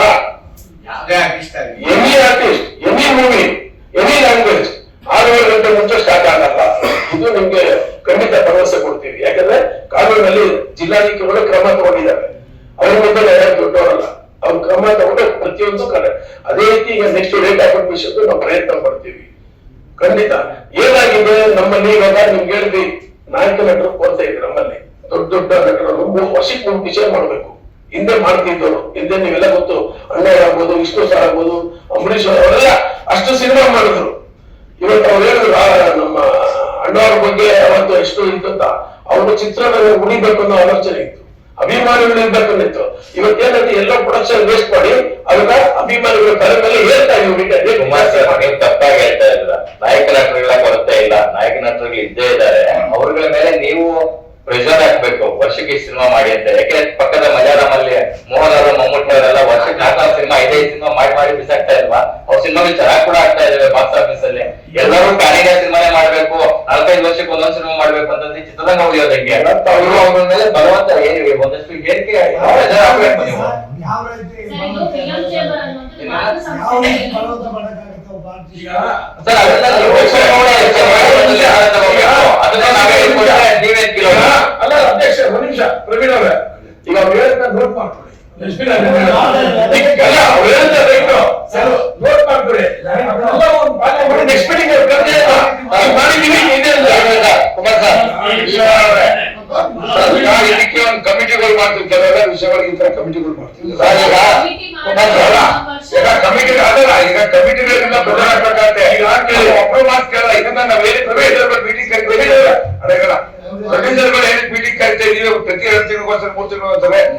ವಿಷಯವನ್ನು ಚರ್ಚೆ ಮಾಡಿದ್ರೆ ಈ ವಿಷಯ ಚರ್ಚೆ ಮಾಡ್ಲಿಕ್ಕೋಸ್ಕರ. ಸರ್, ಎಲ್ಲಿವರೆಗೂ ನೀವು ಅವ್ರ ಮೇಲೆ ಹೋಲ್ಡಿಂಗ್ ಇಟ್ಕೊಳಕ್ ಆಗಲ್ವೋ ಅಲ್ಲಿವರೆಗೂ ಫಿಲ್ಮ್ ಚೇಂಬರ್ಗೂ ಒಂದು ಘನತೆ ಗೌರವ ಇರಲ್ಲ. ಇದು ಬರೀ ಅವ್ರಿಗೆ ನೋಡೋದಕ್ಕೆ ಮಾತ್ರ ಸೀಮಿತ ಆಗುತ್ತೆ. ಅದಕ್ಕೆ ನಾವು ಹೇಳ್ತಾ ಇರೋದು, ಈಗ ಈ ಸಲಿದ್ದವರು ನಮ್ಮ ಪದಾಧಿಕಾರಿಗಳು ನಾವು ಅದನ್ನ ಹೋಲ್ಡ್ ಇಟ್ಕೊಳಕ್ಕಲ್ಲ. ಇಡೀ ಚಿತ್ರರಂಗದ ಎಲ್ಲಾ ಸದಸ್ಯರು ಬರ್ಬೇಕು. ಎಲ್ಲಾ ಸದಸ್ಯರು ಬಂದಾಗ ನಾವು ತಗೊಳ್ಳೋಂತ ತೀರ್ಮಾನಕ್ಕೆ ಎಲ್ಲರೂ ಭದ್ರಾಗಿರ್ಬೇಕು. ಅವಾಗ ಓಟ್ ಬರ್ತದೆ, ಅವಾಗ ನಾವು ಎಲ್ಲರೂ ಕೂಡ ಮನವಿ ಮಾಡ್ಬೋದು. ಮಾಡಿ ಸರ್, ಅದನ್ನೇ ಮಾಡಿ ಅಂತ ಹೇಳ್ತಾರೆ. ಈ ಒಂದು ವಿಚಾರದಿಂದ ಸದಸ್ಯರು ಬರುವಂಗೆ ಮಾಡ್ಬೇಕು ಅನ್ನೋದು ಯಾರು ಮಾಡ್ಬೇಕು ಸರ್? ನಾವು ಮಾಡ್ತಾ ಇದೀವಿ, ನಾವೇ ಮಾಡ್ತಿರೋದು. ಈಗ ನಾವು ಮುಂದಿನ ತಿಂಗಳಲ್ಲಿ ನಾವು ಎಲ್ಲ ಒಂದು ಸಭೆ ಕರಿತಾ ಇದೀವಿ. ಎಲ್ಲಾ ಸದಸ್ಯರುಗಳು, ಅದು ಹೊಸಬರು ಪ್ರೊಡ್ಯೂಸರ್ ಇರ್ಬೋದು, ಹಳಬರು ಇರ್ಬೋದು, ಚಿತ್ರ ಮಾಡ್ತಿರೋ ಇರ್ಬೋದು, ಬಿಡುಗಡೆ ಮಾಡ್ತಾರೆ ಎಲ್ಲಾ ಪ್ರೊಡ್ಯೂಸರು, ಅದ್ರ ಜೊತೆಗೆ ಎಕ್ಸಿಬಿಟರ್, ಡಿಸ್ಟ್ರಿಬ್ಯೂಟರ್ ಎಲ್ಲರೂ ಕರೆಸ್ತಾ ಇದ್ವಿ. ಕರೆಸಿ ಒಂದು ಉತ್ತಮವಾದ ಒಂದು ಚರ್ಚೆ ಮಾಡ್ತೀವಿ. ಏನಕ್ಕೆ ಈ ಚಿತ್ರದಲ್ಲಿ ಇರೋದು ಎರಡೇ ಸರ್, ಒಂದು ಪಿಕ್ಚರ್ ಏನಕ್ಕೆ ಸೋಲ್ತಾ ಇದೆ, ಗೆಲ್ಸೋದು ಹೇಗೆ, ಎರಡೇ ಪಾಯಿಂಟ್ ನಾವು ಚರ್ಚೆ ಮಾಡಬೇಕು. ಸೋಲ್ತರಿಗೆ ಕಾರಣ ಹುಡುಕ್ತಾ ಇದೀವಿ, ಗೆಲ್ಸೋದಕ್ಕೆ ಏನ್ ಮಾಡ್ಬೇಕು, ಚಿತ್ರಗಳ ಪ್ರಗತಿ ಯಾಕೆ ಏನ್ ಮಾಡ್ಬೇಕು, ಇವೆರಡೇ ಕಾರಣ ಹುಡುಕ್ಬೇಕಾಗುತ್ತೆ ನಮ್ಗೆ. ಬೇರೆ ಏನೇ ಚರ್ಚೆ ಮಾಡಿದ್ರು ಕೂಡ ಸೋಲ್ತಿರೋದಕ್ಕೆ ಟಿಕೆಟ್ ಪ್ರಾಬ್ಲಮ್ ಇರ್ಬೋದಾ, ಆಮೇಲೆ ಚಿತ್ರರಂಗದ ಗುಣಮಟ್ಟದ ಚಿತ್ರಮಂದಿರ ಗುಣಮಟ್ಟದ ಪ್ರಾಬ್ಲಮ್ ಇರ್ಬೋದಾ, ಚಿತ್ರದ ಗುಣಮಟ್ಟ ಪ್ರಾಬ್ಲಮ್ ಇರ್ಬೋದಾ, ಈ ತರ ಒಂದಷ್ಟು ಪಾಯಿಂಟ್ಸ್ ಹಾಕೊಳ್ತಾ ಇದೀವಿ ಸರ್. ಏನು ಚಿತ್ರಗಳು ಸೋಲ್ತಾ ಇದಾವೆ ಅಂತ ಇದನ್ನ ಇಂಪ್ರೂವ್ಮೆಂಟ್ ಮಾಡೋದು ಹೇಗೆ, ಚಿತ್ರದ ಟಿಕೆಟ್ ಗಳು ಹಾಕೋದು ಹೇಗೆ, ನಮ್ಮ ಎಲ್ಲಾ ನಿರ್ದೇಶಕರನ್ನ ಕರೆಸ್ಬಿಟ್ಟು ಒಂದು ಶಿಬಿರ ಮಾಡ್ಬೇಕು ಅನ್ಕೊಂಡಿದೀವಿ. ಅವ್ರ ಚಿತ್ರ ಒಳ್ಳೆ ಚಿತ್ರಗಳು ಹೇಗ್ ಮಾಡ್ಬೇಕು, ಕ್ಯಾಮರಾ ಒಂದೊಂದು ಚಿತ್ರ ಮಾಡ್ಬೇಕು ಅಂತಿದೀವಿ. ಸೊ ಈ ತರ ಒಂದು ಸಾಕಷ್ಟು ಪಾಯಿಂಟ್ಸ್ ಹಾಕೊಂಡಿದ್ವಿ. ಇವಾಗ ಎಲ್ಲ ತರ ಕಾರ್ಯರೂಪ ತಂದ್ಬಿಟ್ಟೆ ನಾವು ಮಾಡ್ಬೇಕಾಗಿದೆ. ಈಗ ನಾವ್ ಹೇಳ್ಬಿಟ್ಟು ಮಾಡಿಲ್ಲ ಅನ್ನೋದು ಬೇಡ. ಈ ತರ ಅನೇಕ ಚರ್ಚೆಗಳನ್ನ ಎಲ್ಲಾ ನಿರ್ಮಾಪಕರು, ವಿತರಕರು, ಪ್ರದರ್ಶಕರು ಕರೆಸಿ, ವಿತರಕರ ಕಡೆಯಿಂದ ಏನಾಗಬೇಕು, ಪ್ರದರ್ಶಕರು ಅವ್ರ ಕಡೆಯಿಂದ ಏನ್ ನಮ್ಗೆ ಸಲಹೆ ಕೊಡ್ಬೇಕು, ಚಿತ್ರಗಳು ಚೆನ್ನಾಗಿ ಓದಲಿಕ್ಕೆ, ಇವೆಲ್ಲವೂ ಕೂಡ ಒಂದು ಸಲಹೆ ತಗೊಂಡು ಇದಕ್ಕೊಂದು ನಾವು ಅದೊಂದು ತೀರ್ಮಾನ ಅಂತಿಮವಾಗಿ ನಾವು ಒಂದು ಏನೇನ್ ಮಾಡ್ಬೇಕು ಅದ್ ಮಾಡ್ತೀವಿ. ತಿರ್ಗಾ ಒಂದು ತಿಂಗಳು ಕರಿತೀವಿ, ಅವಾಗ ನಿಮ್ಮನ್ನ ಕರೆದು ಏನೇನ್ ಮಾಡಿದ್ವಿ ಅಂತ ಇತ್ತು. ಆಗ ಹೇಳಿದ್ರಿ ಸ್ಟಾರ್ ನಟರು ವರ್ಷಕ್ಕೆ ನಾವೇ ಹೇಳಿದಂಗೆ ಸೊ ಒಂದ್ ವರ್ಷಕ್ಕೆ ಒಂದ್ ಸಿನಿಮಾ ಮಾಡ್ತಾರೆ, 2 ವರ್ಷಕ್ಕೆ ಒಂದು 2-3 ಸಿನಿಮಾ ಮಾಡ್ತಾರೆ ಅಂತ. ಬರೀ ಸ್ಟಾರ್ ಸಿನಿಮಾಗಳು ಓಕೆ, ಅವ್ರ ಒಂದ್ ವರ್ಷಕ್ಕೆ 2-3 ಮಾಡುವಂಗೆ ನೀವು ಅದನ್ನ ರೂಲ್ಸ್ ತಂದು ಅವ್ರಿಗೆ ಒಂದು ತಂದೆ ಮಾಡಿ. ಅದು ಬಿಟ್ಟು ಹೊಸಬ್ರು ಕೂಡ ವರ್ಷಕ್ಕೆ ಸಾಕಷ್ಟು ಸಿನಿಮಾಗಳು ಬರ್ತಾರೆ, ಸಾಕಷ್ಟು ಪ್ರತಿಭೆಗಳಿದ್ದಾರೆ, ಹೊಸ ಸಿನಿಮಾಗಳು ಬರುತ್ತೆ. ಹೊಸ ಸಿನಿಮಾಗಳು ಬಂದಾಗ ಅವರಿಗೂ ಕೂಡ ಥಿಯೇಟರ್ ಸಮಸ್ಯೆ ಆಗುತ್ತೆ. ಯಾವ್ದೋ ಪರಭಾಷೆ ಸಿನಿಮಾಗಳು ಬಂದಾಗ ಹೊಸಬರ ಸಿನಿಮಾಗಳನ್ನ ಇಲ್ಲಿ ಎತ್ತಂಗಡಿ ಮಾಡ್ತಾರೆ, ಥಿಯೇಟರ್ ಎಲ್ಲೆಲ್ಲ ಹಾಕಿರ್ತಾರೋ ಅದನ್ನ ಎತ್ತಂಗಡಿ ಮಾಡ್ತಾರೆ. ಸೊ ಅವ್ರಿಗೆ ಆಸೆ ಇರುತ್ತೆ ನಮ್ ಸಿನಿಮಾಗಳು ಒಂದಿಷ್ಟು ದಿವಸ ಓಡ್ಬೇಕನ್ನೋದು, ಅದು ಕೂಡ ವಿಫಲ ಆಗ್ತಾ ಇದೆ ಅನ್ನುವಂಥದ್ದು. ನೀವೇನು ಪ್ರಶ್ನೆಗೆ ಕೇಳಿ, ಕೆಲವರು ವಿತರಕರು ಇದನ್ನು ಮಾಡಿದ್ದಾರೆ, ಮಾಡ್ತಾನೆ ಇದ್ದಾರೆ ಅಂತವ್ರನ್ನ ನೋಡ್ಕೊಂಡು ಹೋಗ್ತಾರೆ ಕೆಲವು ನಿರ್ಮಾಪಕರು. ನಾವೇನ್ ಮಾಡಕ್ಕಾಗತ್ತೆ? ಈಗ ನಮ್ಮ ನೌಶಕ್ತಿ ಮ್ಯಾನೇಜರ್ ಆಫೀಸು ಯಾವುದೇ ನಿರ್ಮಾಪಕ ಸಮಸ್ಯೆ ಇದೆ ನಾವು ಆಫೀಸಲ್ಲಿ ಬಂದು ರಿಲೀಸ್ ಮಾಡ್ಕೊಳ್ಳಿ, ಅವ್ರು ಏನು ತೊಂದರೆ ಕೊಡ್ಲಿ, ಅವ್ರಿಗೆ ನಾವು ಗೈಡ್ ಮಾಡ್ತೀವಿ, ಪ್ರತಿಯೊಂದು ಚಿತ್ರಮಂದಿರ ಬಾಡಿಗೆ ನಾವು ತಿಳಿಸ್ತೀವಿ ಅಂತ ಅವ್ರು ಹೇಳಿದ್ದಾರೆ. ಅದು ಮುಂದಿನ ದಿನ ಅವ್ರು ಮಾಡ್ತಾರೆ. ಇವತ್ತೇನಾಗಿದೆ, ಇವಾಗ ಮೊನ್ನೆ ಶಿವಣ್ಣ ಪಿಕ್ಚರ್ ತೆಗೆದ್ರು ಅಂತ ತೆಗೆದಾದ್ರು ಅಂತ ಆ ವಿತರಕರು ಏನ್ ಮಾಡ್ತಾ ಇದ್ರಮ್ಮ, ಆ ವಿತರಕರ ಜವಾಬ್ದಾರಿ, ಆ ವಿತರಕರು ಆ ಪಿಕ್ಚರ್ ಉಳಿಸ್ಬೇಕಾದ ಜವಾಬ್ದಾರಿ ಯಾವುದು? ವಿತರಕರು. ಅಂತ ವಿತರಕರಿಗೆ ಕೆಲವರು ನಮ್ಮ ಸಿನಿಮಾ ಕೊಡ್ತಾರೆ, ಇನ್ ಕೆಲವರಿದ್ದಾರೆ ಚೆನ್ನಾಗಿದ್ದು ಕಲೆಕ್ಷನ್ ತೆಗೆದು ಇನ್ನೊಂದು ಪಿಕ್ಚರ್ ಹಾಕಿದ್ದಾರೆ. ಮೊನ್ನೆ PCR ಸಮೇತ ಕೊಡ್ತೀನಿ ನಾನು, ಕಲೆಕ್ಷನ್ ರಿಪೋರ್ಟ್ ಬರ್ತಾ ಇದೆ. ಇನ್ನು ಮುಂದಕ್ಕೆ ಇವೆಲ್ಲ ನಾವು ಸರಿ ಮಾಡ್ತೀವಿ. ಖಂಡಿತ ನಾವು ಬೇರೆ ಹೇಳಿದ್ರೆ ನಾವು ಬರ್ಕೊಂಡಿದ್ದೀವಿ. ಮುಂದಿನ ತಿಂಗಳು ಏನೇನು ಕಾರ್ಯಕ್ರಮ ಮಾಡಿದ್ವಿ ಅಂತ ನಿಮ್ಗೆ ಕರೆದು ನಿಮ್ ಮೊಬೈಲ್ ತಿಳಿಸ್ತೀವಿ. ನೀವು ಏನ್ ಬೇಕು ನಮ್ಗೆ ಗೈಡ್ ಮಾಡಿ ನಾವು ಖಂಡಿತ ಕೆಲಸ ಮಾಡ್ತೀವಿ. ಚಿತ್ರರಂಗ ನೋಡಕ್ಕೆ ನಮ್ಗೆಲ್ಲರಿಗೂ ಕೆಲಸ, ನಮ್ಗೆ ಯಾರು ಕೆಲಸ ಇಲ್ಲ. ಕುಮಾರ್ ಕನ್ನಡ 4 ಜನ ಹೀರೋಗಳಿಂದ ಸಿನಿಮಾ ಮಾಡ್ತಿಲ್ಲ ಅಂತ ಕನ್ನಡ ಚಿತ್ರರಂಗ ನಿಂತು ನೀರಾಗ್ತಾ ಇದೆ. ವರ್ಷಗಳು ಊಟಾಗಿದ್ದ ಈಗ ನಿಮ್ ಉದ್ದೇಶ ರೈಟು ಏನಾಗಿದೆ ಗೊತ್ತಾ? ಇವತ್ತಿನ ಕೆಲವು ನಿರ್ದೇಶಕರು, ನಾನು ಲಾಸ್ಟ್ ಟೈಮ್ ಕಾರ್ಯದರ್ಶಿ 22-23 4 ವರ್ಷ ಆಗಿದ್ವಿ. ಸುಮಾರು 25 ಜನ ನಿರ್ಮಾಪಕರು ಬಂದು ಒಂದು ಸಮಸ್ಯೆ ಹೇಳ್ಕೊಂಡ್ರು. ಅವಾಗ ತಿಳ್ಕೊಂಡ ಏನು ಬಜೆಟ್ ಕೊಡೋದೊಂದು ಶುರು ಮಾಡುವಾಗ, ಶುರು ಮಾಡಿದ್ಮೇಲೆ ಫಿನಿಶಿಂಗ್ ಒಂದಾಗಿದೆ. ಅದನ್ನು ಕಡಿವಾಣಕ್ಕೆ ಗಮನಕ್ಕೆ ಬಜೆಟ್ ಕಡಿವಾಣ ಮಾಡ್ಕೊಡ್ತೀವಿ, ವೇಸ್ಟೇಜ್ ಮಾಡ್ತಾ ಇದ್ದಾರೆ ಸರ್. ಅದು ಮಾಡಿ ನಾನು ಹೇಳ್ತಾರದು ಅಲ್ಲಪ್ಪ, ಕೇಳಿ ನೀವು ನಿರ್ಮಾಪಕರು ಒಂದು ಡೈರೆಕ್ಟರ್ ಇಟ್ಕೊಂಡು ಪಿಕ್ಚರ್ ಮಾಡಿದ್ರೆ ಒಂದು ಕೋಟಿ ರೂಪಾಯಿ ಬರ್ತೀರಾ, ನಿಮ್ಮನ್ನು 2 ಕೋಟಿ ಮಾಡ್ತಾ ಇದ್ದಾರೆ. ನೀವೇನ್ ಮಾಡ್ತೀರಾ? ಅವ್ರು ಸಿಗಾಕೊಡ್ತೀರಾ, ನೋಡ್ಕೊಂಡು ಏನೋ ಆಗ್ತೀರಾ? ನಿಮ್ಮ ಉಳಿಯಕ್ ಪ್ರಯತ್ನ ಮಾಡ್ತಾ ಇದೀವಿ. ಅದನ್ನು ಮುಂದಿನ ದಿನದಲ್ಲಿ ಖಂಡಿತ ಮಾಡ್ತೀವಿ. ಯಾಕಂದ್ರೆ ಹೊಸಬ್ರು ಬಂದ್ರೆ ಇಂಡಸ್ಟ್ರಿ ಉಳಿಯೋದು.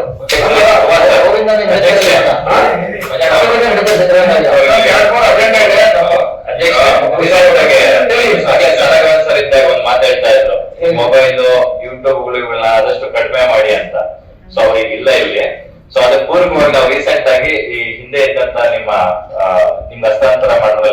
ಅಧ್ಯಕ್ಷರು ಅಧ್ಯಕ್ಷರು ಅವರು ವಿನಯ್ ಸುರೇಶ್ ಅವರು ಮತ್ತೆ ಉಮೇಶ್ ಮಠ ಅವ್ರ ಜೊತೆ ಸೇರಿ ನಾವು ಒಂದಷ್ಟು ಸಭೆಗಳನ್ನ ನಡೆಸಿದ್ವಿ. ಕೂಲಂಕುಷವಾಗಿ ಅದಕ್ಕೆ ಸಂಬಂಧಪಟ್ಟ ಚರ್ಚೆಗಳು ಕೂಡ ನಡೆದಿತ್ತು. ಅದನ್ನ ಇಂಪ್ಲಿಮೆಂಟ್ ಮಾಡ್ಬೇಕು. ಸೊ ನೀವು ನಮ್ ಜೊತೆ ಕೈ ಜೋಡಿಸಿ ನಾವು ನಿಮ್ಮ ಒಟ್ಟಿಗೆ ನಾನು ನೀವೆಲ್ಲ ಸಭೆ ಬಂದಿದೆ. ನಾವು ಅತಿ ಕರೆದು ನಿಮಗೆ ವಿರುದ್ಧ ನಾವೇನು ನಿರ್ಮಾಪಕ ಕೊಡ್ತೀವಿ, ಇಂಥವ್ರು ಇದ್ದಾರೆ ಇಂಥ ಮುಖಾಂತರ ನೀವು ಪಬ್ಲಿಸಿಟಿ ಮಾಡಬೇಕು ನಾವು ತಿಳಿಸ್ತೀವಿ. ಅವ್ರ ಬಿಟ್ಟು ಬೇರೆ ಕೊಡ್ಬಾರ್ದು. ಯಾಕೆ ಇದು ನಾವು ಹೇಳ್ತೇವೆ, ಈಗ ಒಂದು 3 ತಿಂಗಳಾಗ್ಬೋದು 2 ತಿಂಗಳಾಗ್ಬೋದು, ಅಟ್ಲೀಸ್ಟ್ 4 ದಿನದಿಂದ ಕರೆಕ್ಟಾಗಿ ಬರುತ್ತೆ. ಈಗ ಏನಾಗುತ್ತೆ ಗೊತ್ತಾ, ಜನರು ನಾವು ನೀವೇನಂಗೆ ಇದೆ ನಾಗಿದೆ ಅದು ಬೇಡ, ಅದೊಂದು ಕಡಿವಾಣ ಹಾಕೋಣ. ಯಾಕಂತ ನಮ್ಮ ನಿರ್ಮಾಪಕರು ದುಡ್ಡು ಹೋಗ್ತಾ ಇರೋದು 500 ಜನ ಬಂದಾಗ ಎಲ್ಲಿಂದ ಕೊಡಕ್ ಸಾಧ್ಯ? ಅದನ್ನೇ ನಾವ್ ಹೇಳ್ತಾ ಇರೋದು. ಈಗ PRO ಅಸೋಸಿಯೇಷನ್ ಅಂತ ಒಂದಿದೆ, ಅಫಿಷಿಯಲಿ ಅವ್ರ PRO ಎಷ್ಟು ಜನ ಇದಾರೆ ಅವ್ರು ಮಾತ್ರ ಹ್ಯಾಂಡಲ್ ಮಾಡಿ, ಯಾರ್ಯಾರೋ ಎಲ್ಲೆಲ್ಲೋ ಕುತ್ಕೊಂಡು ದಾವೂದ್ ಇಬ್ರಾಹಿಂ ತರ ಎಲ್ಲೋ ಕುತ್ಕೊಂಡು ಹ್ಯಾಂಡಲ್ ಮಾಡ್ತಾ ಇದ್ದಾರೆ. ನಾನು ಇದರಿಂದ ಪ್ರೊಡ್ಯೂಸರ್ಗೆ ಅನ್ಯಾಯ ಆಗ್ತಾ ಇದ್ದಾರೆ. ಸಿಸ್ಟಮ್ ಮಾಡೋಣ, ಖಂಡಿತ ಮಾಡೋಣ. ಈಗ ಒಂದಿಷ್ಟು ಪ್ರೊಡಕ್ಷನ್ ಹೌಸ್ ಗಳಿಗೆ ಸ್ಪೆಷಲಿ ಯೂಟ್ಯೂಬರ್ಸ್ ಗಳನ್ನ, ಅಂದ್ರೆ ನಾವೆಲ್ಲ ಯೂಟ್ಯೂಬರ್ಸ್ ಗಳನ್ನ ಹೇಳ್ತಾ ಇಲ್ಲ, ಅವರುಗಳನ್ನ ಕೈ ಬಿಡುವ ಮನಸ್ಸು ಇಲ್ಲ. ಸೊ ಅದರಿಂದ ನಮಗಳಿಗೇನು ಸಮಸ್ಯೆ ಆಗಲ್ಲ. ನಾಳೆ ಯಾರು ಪ್ರೊಡ್ಯೂಸರ್ ಗಳಿದ್ದಾರೆ ಅವರಿಗೆ ಸಮಸ್ಯೆ ಆಗುತ್ತೆ. ಇವತ್ತು 1 ಇದ್ದದ್ದು ನಾಳೆ 10 ಆಗುತ್ತೆ. ಇದು ಸಮಸ್ಯೆ ಆಗ್ತಾ ಇದೆ. ಸೊ ಇವತ್ತು ಫಿಲಂ ಚೇಂಬರ್ ಪ್ರೆಸ್ ಮೀಟ್ ಕರೆದಿದ್ದೀರಾ. ಕೆಲವೊಂದು ಪ್ರೆಸ್ ಮೀಟ್ ಗಳಿಗೆ ಟೀಮ್ ಅವರೇ ಕರೆಯಲ್ಲ, ಆದ್ರೂ ಯೂಟ್ಯೂಬರ್ಸ್ ಬರ್ತಾರೆ. ಇವತ್ತು ಪ್ರೆಸ್ ಮೀಟ್ ಕರೆದಿದ್ದೀರಾ, ಯಾವ ಯೂಟ್ಯೂಬರ್ಸ್ ಗಳು ಇಲ್ಲ. ಸೊ ಇಂತ ಒಂದು ಕಾರ್ಯಕ್ರಮ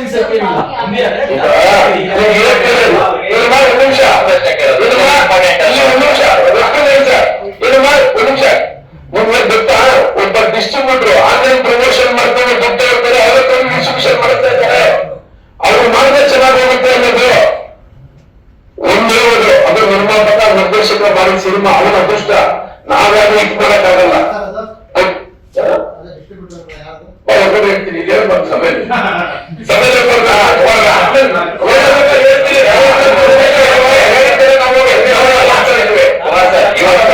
ನಿಮ್ಮ ಪದಾಧಿಕಾರಿಗಳ ಒಂದು ಪರಿಚಯಿಸುವಂತ ಒಂದು ಸಭೆ ಒಳ್ಳೆಯದಾಗಿ. ಇನ್ನು ಯಾರು ಇಂಪಾರ್ಟೆಂಟ್ ಮಾತಾಡಿದ್ರೆ ಮಾತಾಡಿ. Thank you.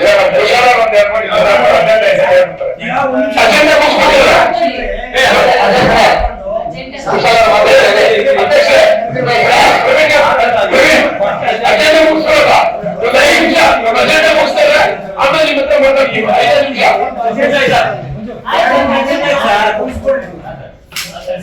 ಸರ್ ಈಗ 12ರಿಂದ 15 ವರ್ಷಗಳ ಕಾಲ, ಸತತ 12ರಿಂದ 15 ವರ್ಷ ಅಂತ ಅನ್ಕೋತೀನಿ, ನಾವು ಈ ಯಾರಿಗೂ ಒಂದು ಕಡಿವಾಣ ಆಗದೆ ಯಾರು ಏನ್ ಬೇಕಾದ್ರೂ ಮಾಡ್ಕೊಂಡು ಹೋಗಿ we are open to everything ಅಂತ ಹೇಳಿ ಲಘು ಲಗಾಮಿಂದೆ ನಾವು ಬಿಟ್ಟಿದ್ದೀವಿ. ಅದು ವಾಸ್ತವಾಂಶ, ನಾವು ಒಪ್ಕೋಬೇಕು. ಅದರಲ್ಲಿ ನೀವು ಹೇಳ್ತಕ್ಕಂತ ಒಂದು ರಿವ್ಯೂ ಕೂಡ ನಾನು ರೆಗ್ಯುಲರ್ ರಿವ್ಯೂ ಬಗ್ಗೆ ಮಾಡ್ತಿಲ್ಲ. ಬೇಕು ಅಂತ ಟಾರ್ಗೆಟೆಡ್ ರಿವ್ಯೂ, ಸಂಪೂರ್ಣ ಚಿತ್ರನ ಅರ್ಥ ಮಾಡ್ಕೊಳ್ಳದೆ ನೆಗೆಟಿವ್ ಆಗಿ ಬರೆಯುವಂತ ರಿವ್ಯೂಗಳು ಕೂಡ ಒಂದು ಭಾಗ ಆಗಿದೆ. ನಾವು ಬೆಳೆದು ಬಿಟ್ಬಿಟ್ಟಿದೀವಿ. ಈಗ ಇಲ್ಲಿಂದ ಆಚೆಗೆ ಇದನ್ನ ಸ್ವಲ್ಪ ಹತೋಟಿ ತಗೋಬೇಕು. ಇಲ್ಲ ಅಂದ್ರೆ ಇನ್ ಮುಂದಕ್ಕೆ ಇವತ್ತು ನಮ್ಮ ಚಿತ್ರರಂಗ ಯಾವ ಪರಿಸ್ಥಿತಿ ಆಗಿದೆ, ನೆಕ್ಸ್ಟ್ ಇನ್ನೂ ಆಳ ಹೋಗುತ್ತೆ ಅನ್ನೋ ಒಂದು ನಿಟ್ಟಿನಲ್ಲಿ ಕೆಲವೊಂದು ಅಂಶಗಳನ್ನ ನಾವು ಈಗ ಪಟ್ಟಿ ಮಾಡಿಕೊಂಡು ಪ್ರಮುಖವಾಗಿ ಇಂಪಾರ್ಟೆಂಟ್ ಬೇಗ ಆಗ್ಬೇಕು ಅಂತ ಒಂದು ನಿಟ್ಟಿನಲ್ಲಿ ಒಂದಷ್ಟು ಅಂಶಗಳನ್ನ ಬರ್ಕೊಂಡಿದ್ವಿ. ಅದರಲ್ಲಿ ಕಾಪಿ ರೈಟ್ಸ್ ಮತ್ತೆ ಪೈರಸಿ ಕೂಡ ಒಂದು. ಈಗ ಏನಾಗಿದೆ, ನಮ್ಮ ಕಾನೂನಲ್ಲಿ ಕಾಪಿ ರೈಟ್ಸ್ ಆಕ್ಟ್ ಅಲ್ಲಿ ಒಂದು ಸೆಕ್ಷನ್ ಇದೆ. ಅದರಲ್ಲಿ ಯಾವುದೇ ಒಂದು ಕಾಪಿರೈಟ್ ಇಂಪ್ಲಿಮೆಂಟ್ ಆದ್ರೆ 36 hours ಅಂತ ಟೈಮ್ ಕೊಟ್ಟಿದ್ದಾರೆ. ಏನು ಆ ಒಂದು ಯೂಟ್ಯೂಬರ್ ಆಗಿರ್ಬೋದು, ಇನ್ಸ್ಟಾಗ್ರಾಮ್ ಆಗಿರ್ಬೋದು, ಫೇಸ್ಬುಕ್ ಅಥವಾ ಟೆಲಿಗ್ರಾಮ್, ಇನ್ನು ಹೆಚ್ಚಿನ ಇತರೆ ವೆಬ್ಸೈಟ್ಗಳಲ್ಲಿ ತೆಗಿಬೇಕು ಅಂದ್ರೆ 36 hours ಅಂತ ಒಂದು ಗಡುವು ಕೊಟ್ಟಿದ್ದಾರೆ.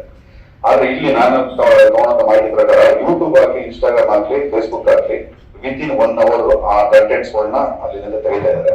ನಮಗೆ ಮಾರಕವಾಗಿ ಆಗ್ತಾ ಇರುತ್ತೆ ಟೆಲಿಗ್ರಾಮ್ ಆಪ್ಸ್ ಮತ್ತೆ ಈ ತಮಿಳ್ ಆಪ್ಸ್ ಮತ್ತೆ ತಮಿಳದ ಹೆಸರು ಒಂದೇ. ಆದ್ರೆ ಆ ತರ ಆಪರೇಟ್ ಆಗುತ್ತಾ ಇರುವಂತ 10-20 ವೆಬ್ಸೈಟ್ಗಳಿವೆ. ಸೊ ಇದನ್ನೆಲ್ಲ ಹೆಂಗೆ ಸೆಲೆಕ್ಟ್ ಇವುಗಳನ್ನ ಇದು ಮಾಡೋಕ್ಕೋಸ್ಕರ ಒಂದು ಕಾರ್ಯಕ್ರಮಗಳನ್ನ ಹಾಕೊಂಡು ಲೀಗಲಿ ಇದನ್ನ ಮೂವ್ ಮಾಡಿಕೊಂಡು ಕಾಪಿರೈಟ್ಸ್ ಆಕ್ಟ್ ಅಲ್ಲೇ ಒಂದು ಚೇಂಜಸ್ ತರಬೇಕು. ಸೊ ಈ ನಿಟ್ಟಿನಲ್ಲಿ ಇದನ್ನ ಕೆಲಸ ಮಾಡ್ತೀವಿ. ಇದು with the support of FFI and SIFCC ಪ್ರತಿಯೊಬ್ಬರು ಸೇರಿಸ್ಕೊಂಡು ವಿತಿನ್ 1 ವರ್ಷ ನೆಕ್ಸ್ಟ್ ಏನು ಅಸೆಂಬ್ಲಿ, ಪಾರ್ಲಿಮೆಂಟ್ ಅಸೆಂಬ್ಲಿ ಇರುತ್ತೆ, ಆ ಅಸೆಂಬ್ಲಿಲಿ ಈ ಒಂದು ಇದನ್ನ ಮಂಡನೆ ಮಾಡಿ ಆಗ್ಬೇಕು ಅನ್ನೋ ಒಂದು ಒತ್ತಡ ಮಾಡಬೇಕು ಅಂತ ಒಂದು ಕಾರ್ಯಕ್ರಮ. ಅಂಡ್ ಮೀಡಿಯಾ ನೀವು ಆಗಲೇ ಹೇಳಿದಾಗೆ ಸಾಕಷ್ಟು ಬಾರಿ ಮೂರು ಜೊತೆ ಚರ್ಚೆ ಕೂಡ ಮಾಡಿದೀವಿ. ಯಾರು ನಾವು ಇಲ್ಲಿ ಬರಬೇಡಿ ಅಂತ ಹೇಳಲ್ಲ, ಬರ್ಬೇಕಾದ್ರೆ ಒಂದು ಮಿನಿಮಮ್ ಬೇಸಿಕ್ ನಾಲೆಜ್ ಗಳು ಇಟ್ಕೊಂಡು ಬನ್ನಿ. ಈಗ ನಂದೇ ಒಂದು ಸಿಂಪಲ್ ಎಕ್ಸಾಂಪಲ್ ಹೇಳ್ತೀನಿ ಸರ್. ನನ್ನ ರಿಯಲ್ ಎಸ್ಟೇಟ್ ಅಲ್ಲಿ ಒಂದು ಇಂಟರ್ವ್ಯೂ ಒಬ್ರು ಬಂದಿದ್ರು. ನಾಟ್ ಯಾರನ್ನು ಡಿಸ್ಕರೇಜ್ ಮಾಡ್ತಾರ, ನಾನ್ ಕೇಳ್ಕೊಳ್ಳೋದು ಬೇಸಿಕ್ ನಾಲೆಜ್ ಗಳು ಇಟ್ಕೊಡಿ. ಒಂದು ಇಂಡಸ್ಟ್ರಿ ಅಂದ್ರೆ ಏನು, ಯಾವ ರೀತಿ ಕ್ವಶನ್ ಕೇಳಬೇಕು, ಏನ್ ಕೇಳಬೇಕು, ಅದರಿಂದ ಆಗೋ ಎಫೆಕ್ಟ್ ಏನು, ಪರಿಣಾಮ ಹೇಳೋದು, ಪ್ರತಿಯೊಂದು ಒಂದು ನಾಲೆಜ್ ಇಟ್ಕೊಂಡ್ಬೇಕು. ಈಗ I don't want to take person's name, ಆದ್ರೆ ಆತ ಬಂದು ಏನ್ ಮಾಡಿದ, ಸರ್ ಇಂಟರ್ವ್ಯೂ ಬೇಕು ಆಯ್ತು, ಒಂದು ವಿಚಾರವಾಗಿ ಇಂಟರ್ವ್ಯೂ ಮೈಕ್ ಇಟ್ಕೊಂಡಿದ ತಕ್ಷಣ ಹೇಳಿ ಸರ್, ನಾನು ಏನ್ ಹೇಳಪ್ಪ, ನೀವ್ ಯಾರು ಹೇಳಿ, ನಿಮ್ ಇಂಟ್ರೊಡಕ್ಷನ್ ಮಾಡ್ಕೊಡಿ. ಸರ್ ಅಲ್ಲಪ್ಪ, ನಾ ಕರೆಕ್ಟ್ ಆತನ ನಿರಾಶೆ ಮಾಡಬಾರ್ದು ಅಂತ ಹೇಳಿ ಆತ ಏನ್ ಹೇಳೋದು ಅದನ್ನ ನಾನು ಮಾಡಿದೆ. But that's not the way ಅಲ್ಲ, that not the way. So YouTuber mainstream media sir, YouTuber ಈಗ ಅವ್ರು ಈಗ ಹೊಸದಾಗಿ ಬರೋರಿಗೆ ಒಂದು ಹುಮ್ಮಸ್ ಇರುತ್ತೆ, ನಾನೇನ ಮಾಡಬೇಕು, ನಾನು ಒಂದು ಬದುಕು ಕಟ್ಕೋಬೇಕು ಅಂತ. ನಾವು ಅವ್ರಿಗೆ ಡಿಸ್ಕರೇಜ್ ಮಾಡಲ್ಲ, ಆದ್ರೆ ಹ್ಯಾವ್ ಸಮ್ ಬೇಸಿಕ್ಸ್ ನಾಲೆಜ್. ಒಂದು ಜರ್ನಲಿಸಂ ಮಾಡು, ಇಲ್ಲ ಅಂದ್ರೆ ಒಂದಷ್ಟು ವರ್ಷ ದುಡಿ ನೀನು ಜರ್ನಲಿಸ್ಟ್ ಕಡೆಗೆ, ಆಮೇಲೆ ಬಾ. ಇಟ್ ಡಸಂಟ್ ಲೈಕ್ ಒಂದು ಫೋನ್ ಇದೆ ರೆಕಾರ್ಡ್ ಮಾಡಕ್ಕೆ, ಯೂಟ್ಯೂಬ್ ಚಾನಲ್ ಫ್ರೀ ಆಗಿದೆ ಹಾಕೋಕೆ ಅನ್ನೋದು ಶುಡ್ ನಾಟ್ ಬಿ ಇದು. ಸೊ ಇದೊಂದು ಈ ನಿಟ್ಟಿನಲ್ಲಿ ಏನು ಕಾರ್ಯಕ್ರಮಗಳು ಕೈಗೊಳ್ಳಬೇಕು. ಯಾಕಂದ್ರೆ ಸಾಕಷ್ಟು ಇವತ್ತು ನಾವು ನಮ್ಮ ಸುಮಾರು ಪ್ರೊಡ್ಯೂಸರ್ಗಳ ಕಡೆಯಿಂದನೂ ನಾವು ನೋಡ್ತಾ ಇದ್ದೀವಿ ಅಂದ್ರೆ ರಿವ್ಯೂ ಕೇಳ್ತಾ ಬರೀತಾ ಇದಾರೆ, ನಮ್ಗೆ ಡ್ಯಾಮೇಜ್ ಆಗ್ತಾ ಇದೆ ಅಂತ ಒಂದು ಅಳಲಿದೆ. ಸೊ ನಿಮ್ಗಳ ಎಲ್ಲಾ ಸಹಕಾರದಿಂದ ಈ ದಿನ ಮುಂದಿನ ದಿನ ಇದನ್ನು ಕೂಡ ನಾವು ಬಗೆಹರಿಸೋಣ. ಮತ್ತೆ ಈಗ ನಮ್ಮ ಸದಸ್ಯರಿಗೆ ಫಿಲಂ ಇಂಡಸ್ಟ್ರಿ ನಮ್ಮಲ್ಲಿ ಮೆಂಬರ್ ಆಗಿರೋರು ಮತ್ತೆ ನಮ್ಮ ಬೇರೆ ಅಂಗ ಸಂಸ್ಥೆಗಳಲ್ಲಿ ಮೆಂಬರ್ ಆಗಿರುವಂತಹ ಸದಸ್ಯರಿಗೆ 75,000 ಒಂದು ಅಕಾಡೆಮಿಯಿಂದ ನಮ್ಗೆ ಇಟ್ಕೊಡ್ತಾ ಇದ್ದಾರೆ. 75,000 ಒಂದು ಅಕಾಡೆಮಿ ಇದು ಮಾಡ್ತಾ ಇದ್ದಾರೆ, ಸೌಲಭ್ಯ ಕೊಡ್ತಾ ಇದ್ದಾರೆ. ಅದನ್ನ ಮುಂದಿನ ದಿನಗಳು 1 ಲಕ್ಷ ಮಾಡಬೇಕು ಅಂತ ಒಂದು ಜಾಗ ಕೂಡ ಇದೆ. ಅಂಡ್ OTT ಪ್ಲಾಟ್ಫಾರ್ಮ್ ಏನಾಗಿದೆ, ಆಲ್ರೆಡಿ ಕೇರಳದಲ್ಲಿ OTT ಪ್ಲಾಟ್ಫಾರ್ಮ್ ನ ಸ್ಥಾಪನೆ ಮಾಡಿದ್ದಾರೆ ಗೌರ್ಮೆಂಟ್ ಅವರು. ಬಟ್ ಅದು ಕೆಲವೊಂದು ನನಗೆ ಬಂದ ಮಾಹಿತಿ ಪ್ರಕಾರ ಯಶಸ್ವಿ ಆಗಿದೆ ಅಂತ ಕೇಳಿದ್ದಾರೆ, ಯಶಸ್ವಿ ಆಗಿದೆ ಅಂತ ಹೇಳಿದ್ದಾರೆ. ಆದ್ರೆ ಅದನ್ನ ಯಾವ ರೀತಿ ಕರೆಕ್ಟ್ ಆಗಿ ಮಾಡಬೇಕು ಅನ್ನೋದನ್ನ ನೋಡ್ಕೊಂಡು ಮುಂದಿನ ದಿನ ನಮ್ಮ ಪ್ರೊಡ್ಯೂಸರ್ಸ್ ಅನುಕೂಲ ಆಗೋ ನಿಟ್ಟಿನಲ್ಲಿ ಇದನ್ನು ಕೂಡ ಒಂದು ಕಾರ್ಯಕ್ರಮ ಹಾಕೊಂಡಿದೀವಿ. ಹಾಗೆ ಸೆಂಟ್ರಲ್ ಗವರ್ಮೆಂಟ್ ನಮ್ಮ ಫಿಲಂ ಇಂಡಸ್ಟ್ರಿನ ಕಲ್ಚರ್ ಅಂಡ್ ಆರ್ಟ್ ಕಡೆಗೆ ಗುರುತಿಸ್ತಾ ಇದ್ದಾರೆ. ಸೊ ಇದಕ್ಕೆ ಒಂದು ವೇಗ ಕೊಟ್ಟು ಎಲ್ಲಾ ಡಿಪಾರ್ಟ್ಮೆಂಟ್ ಸಂಬಂಧಪಟ್ಟ ಎಲ್ಲಾ ಡಿಪಾರ್ಟ್ಮೆಂಟ್ ಅಲ್ಲೂ ಇದನ್ನ ವೇಗ ಪಡ್ಕೊಂಡು ನಮ್ಮ ಕಲ್ಚರಲ್ ಆರ್ಟ್ ಅಂತ ಹೇಳಿ ಕನ್ಸಿಡರ್ ಮಾಡಿರೋ ಕಲ್ಚರ್ ಇಂಪ್ಲಿಮೆಂಟ್ ಮಾಡಕ್ ಸ್ಟಾರ್ಟ್ ಮಾಡಿದ್ರೆ ಸಾಕಷ್ಟು ಪ್ರೊಡ್ಯೂಸರ್ಸ್ ಮತ್ತೆ ಎಕ್ಸಿಬಿಟರ್ಗಳಿಗೆ ಇದನ್ನ ಅನುಕೂಲ ಇದೆ. ಮತ್ತೆ ಆ ನಿಟ್ಟಿನಲ್ಲಿ ಕೂಡ ಒಂದು ಸೆಂಟ್ರಲ್ ಗವರ್ಮೆಂಟ್ಗೆ ಒಂದು ರೆಕಗ್ನೇಷನ್ ಮಾಡಬೇಕು ಅಂತ ಹೇಳಿದ್ವಿ. ಅಂಡ್ ಚಿತ್ರನಗರ ಪ್ರತಿ ವರ್ಷ ಬಂದಾಗ ನಾವು ಚಿತ್ರನಗರ ಹೇಳ್ತೀವಿ. ಅದೇ ಒಂದು ಪಬ್ಲಿಕ್ ಅಂಡ್ ಪ್ರೈವೇಟ್ ಮಾದರಿಯಲ್ಲಿ ಅಡಿಯಲ್ಲಿ ಚಿತ್ರನಗರ ಮಾಡಬೇಕು ಅಂತ ಒಂದು ಮಾಡಿದ್ದಾರೆ. ಆದ್ರೆ ಅದನ್ನ ಇನ್ನು ಮುಂದಿನ ಹೆಜ್ಜೆಗಳು ಅದು ತಗೊಂಡಿಲ್ಲ. ಸೊ ಆ ನಿಟ್ಟಿನಲ್ಲೂ ಕೂಡ ಮುಂದಿನ ದಿನಗಳಲ್ಲಿ ಚಿತ್ರನಗರಿನ ಪ್ರೊಡಕ್ಷನ್ಗೂ ಅನುಕೂಲ ಆಗ್ಬೇಕು ಮತ್ತೆ ಟೂರಿಸಂಗೂ ಅನುಕೂಲ ಆಗುವಂತ ನಿಟ್ಟಿನಲ್ಲಿ ಇದನ್ನ ಮಾಡಕ್ಕೆ ನಾವು ಪ್ರಯತ್ನ ಪಡ್ತೀವಿ. ಇನ್ನು ಉಳಿದಂತ ಸಾಕಷ್ಟು ಹೇಳಿದೀವಿ. ಈಗ ನಿಮ್ಗಳ ಸಹಕಾರ ನಮ್ಗೆ ಅರ್ಥ ಹೇಳ್ತೀಯ. ಮತ್ತೆ ನೆಕ್ಸ್ಟ್ ಮೀಟಿಂಗ್ ಕರಿತೀವಿ ಸರ್, ಎಲ್ಲಾ ಜರ್ನಲಿಸ್ಟ್ಗಳು ಕರಿತೀವಿ. ಯಾಕಂದ್ರೆ ನಾವು ಇಲ್ಲಿ ಕೂತಿರ್ತೀವಿ, ನೀವುಗಳು ಪ್ರತಿಯೊಬ್ರು ಥಿಯೇಟರ್ ಹತ್ರ ಹೋಗ್ತೀರಾ, ಪ್ರೊಡ್ಯೂಸರ್ಸ್ ಹತ್ರ ಹೋಗ್ತೀರಾ, ವಾಸ್ತವಾಂಶ ಏನಂತ ನಿಮ್ಗಳು ಗೊತ್ತಿರುತ್ತೆ. ಸೊ ಮುಂದಿನ ದಿನ ನಿಮ್ಗಳ ಸಹಕಾರ ತಗೊಂಡು ಮತ್ತೆ ಸಲಹೆಗಳು ಬೇಕಾಗಿರುತ್ತೆ ನಮ್ಗೆ. ಈಗ 100 ಜನ ಡಿಸ್ಕಸ್ ಮಾಡ್ತಾ ಈಗ ಅಂದ್ರೆ ಒಂದಷ್ಟು ಒಳ್ಳೆ ಪಾಯಿಂಟ್ ಸಿಕ್ಕಿದ್ರೆ ಇಂಪ್ಲಿಮೆಂಟ್ ಮಾಡಕ್ ಈಸಿ ಆಗುತ್ತೆ. ಸೊ ಮುಂದಿನ ದಿನ ನಾವು ಇದನ್ನ ಪ್ರೊಡ್ಯೂಸರ್ಸ್, ಎಕ್ಸಿಬಿಟರ್, ಡಿಸ್ಟ್ರಿಬ್ಯೂಟರ್ ಅಷ್ಟೇ ಅಲ್ಲದೆ ನಿಮ್ಮನ್ನು ಕೂಡ ಸೇರಿಸ್ಕೊಂಡು ನಾವು ಮುಂದಿನ ದಿನ ಚಿತ್ರರಂಗಕ್ಕೆ ಏನಾಗಬೇಕು, ಚಿತ್ರರಂಗ ಚೇತರಿಸ್ಕೊಳಕ್ ಏನ್ ಮಾಡಬೇಕು ಆ ನಿಟ್ಟಿನಲ್ಲಿ ಕ್ರಮ ತಗೊಳ್ತೀವಿ. ನಾನು ಯಾವಾಗ ಹೇಳಿದಂಗೆ ನಾವು ಚಿತ್ರರಂಗ ಬೆಳೆಸೋಣ, ಚಿತ್ರರಂಗ ನಾವು ಬೆಳೆಸುತ್ತೆ. ಇದನ್ನ ಇಂಡಿವಿಜುವಾಲಿಟಿ ದಯವಿಟ್ಟು ರಿಕ್ವೆಸ್ಟ್ ಮಾಡ್ಕೊಳ್ಳೋದು, ಇಂಡಿವಿಜುವಾಲಿಟಿ ಬೇಡ ಯಾರದು, ಎಲ್ಲ ಒಟ್ಟಾಗಿ ಹೋಗೋಣ.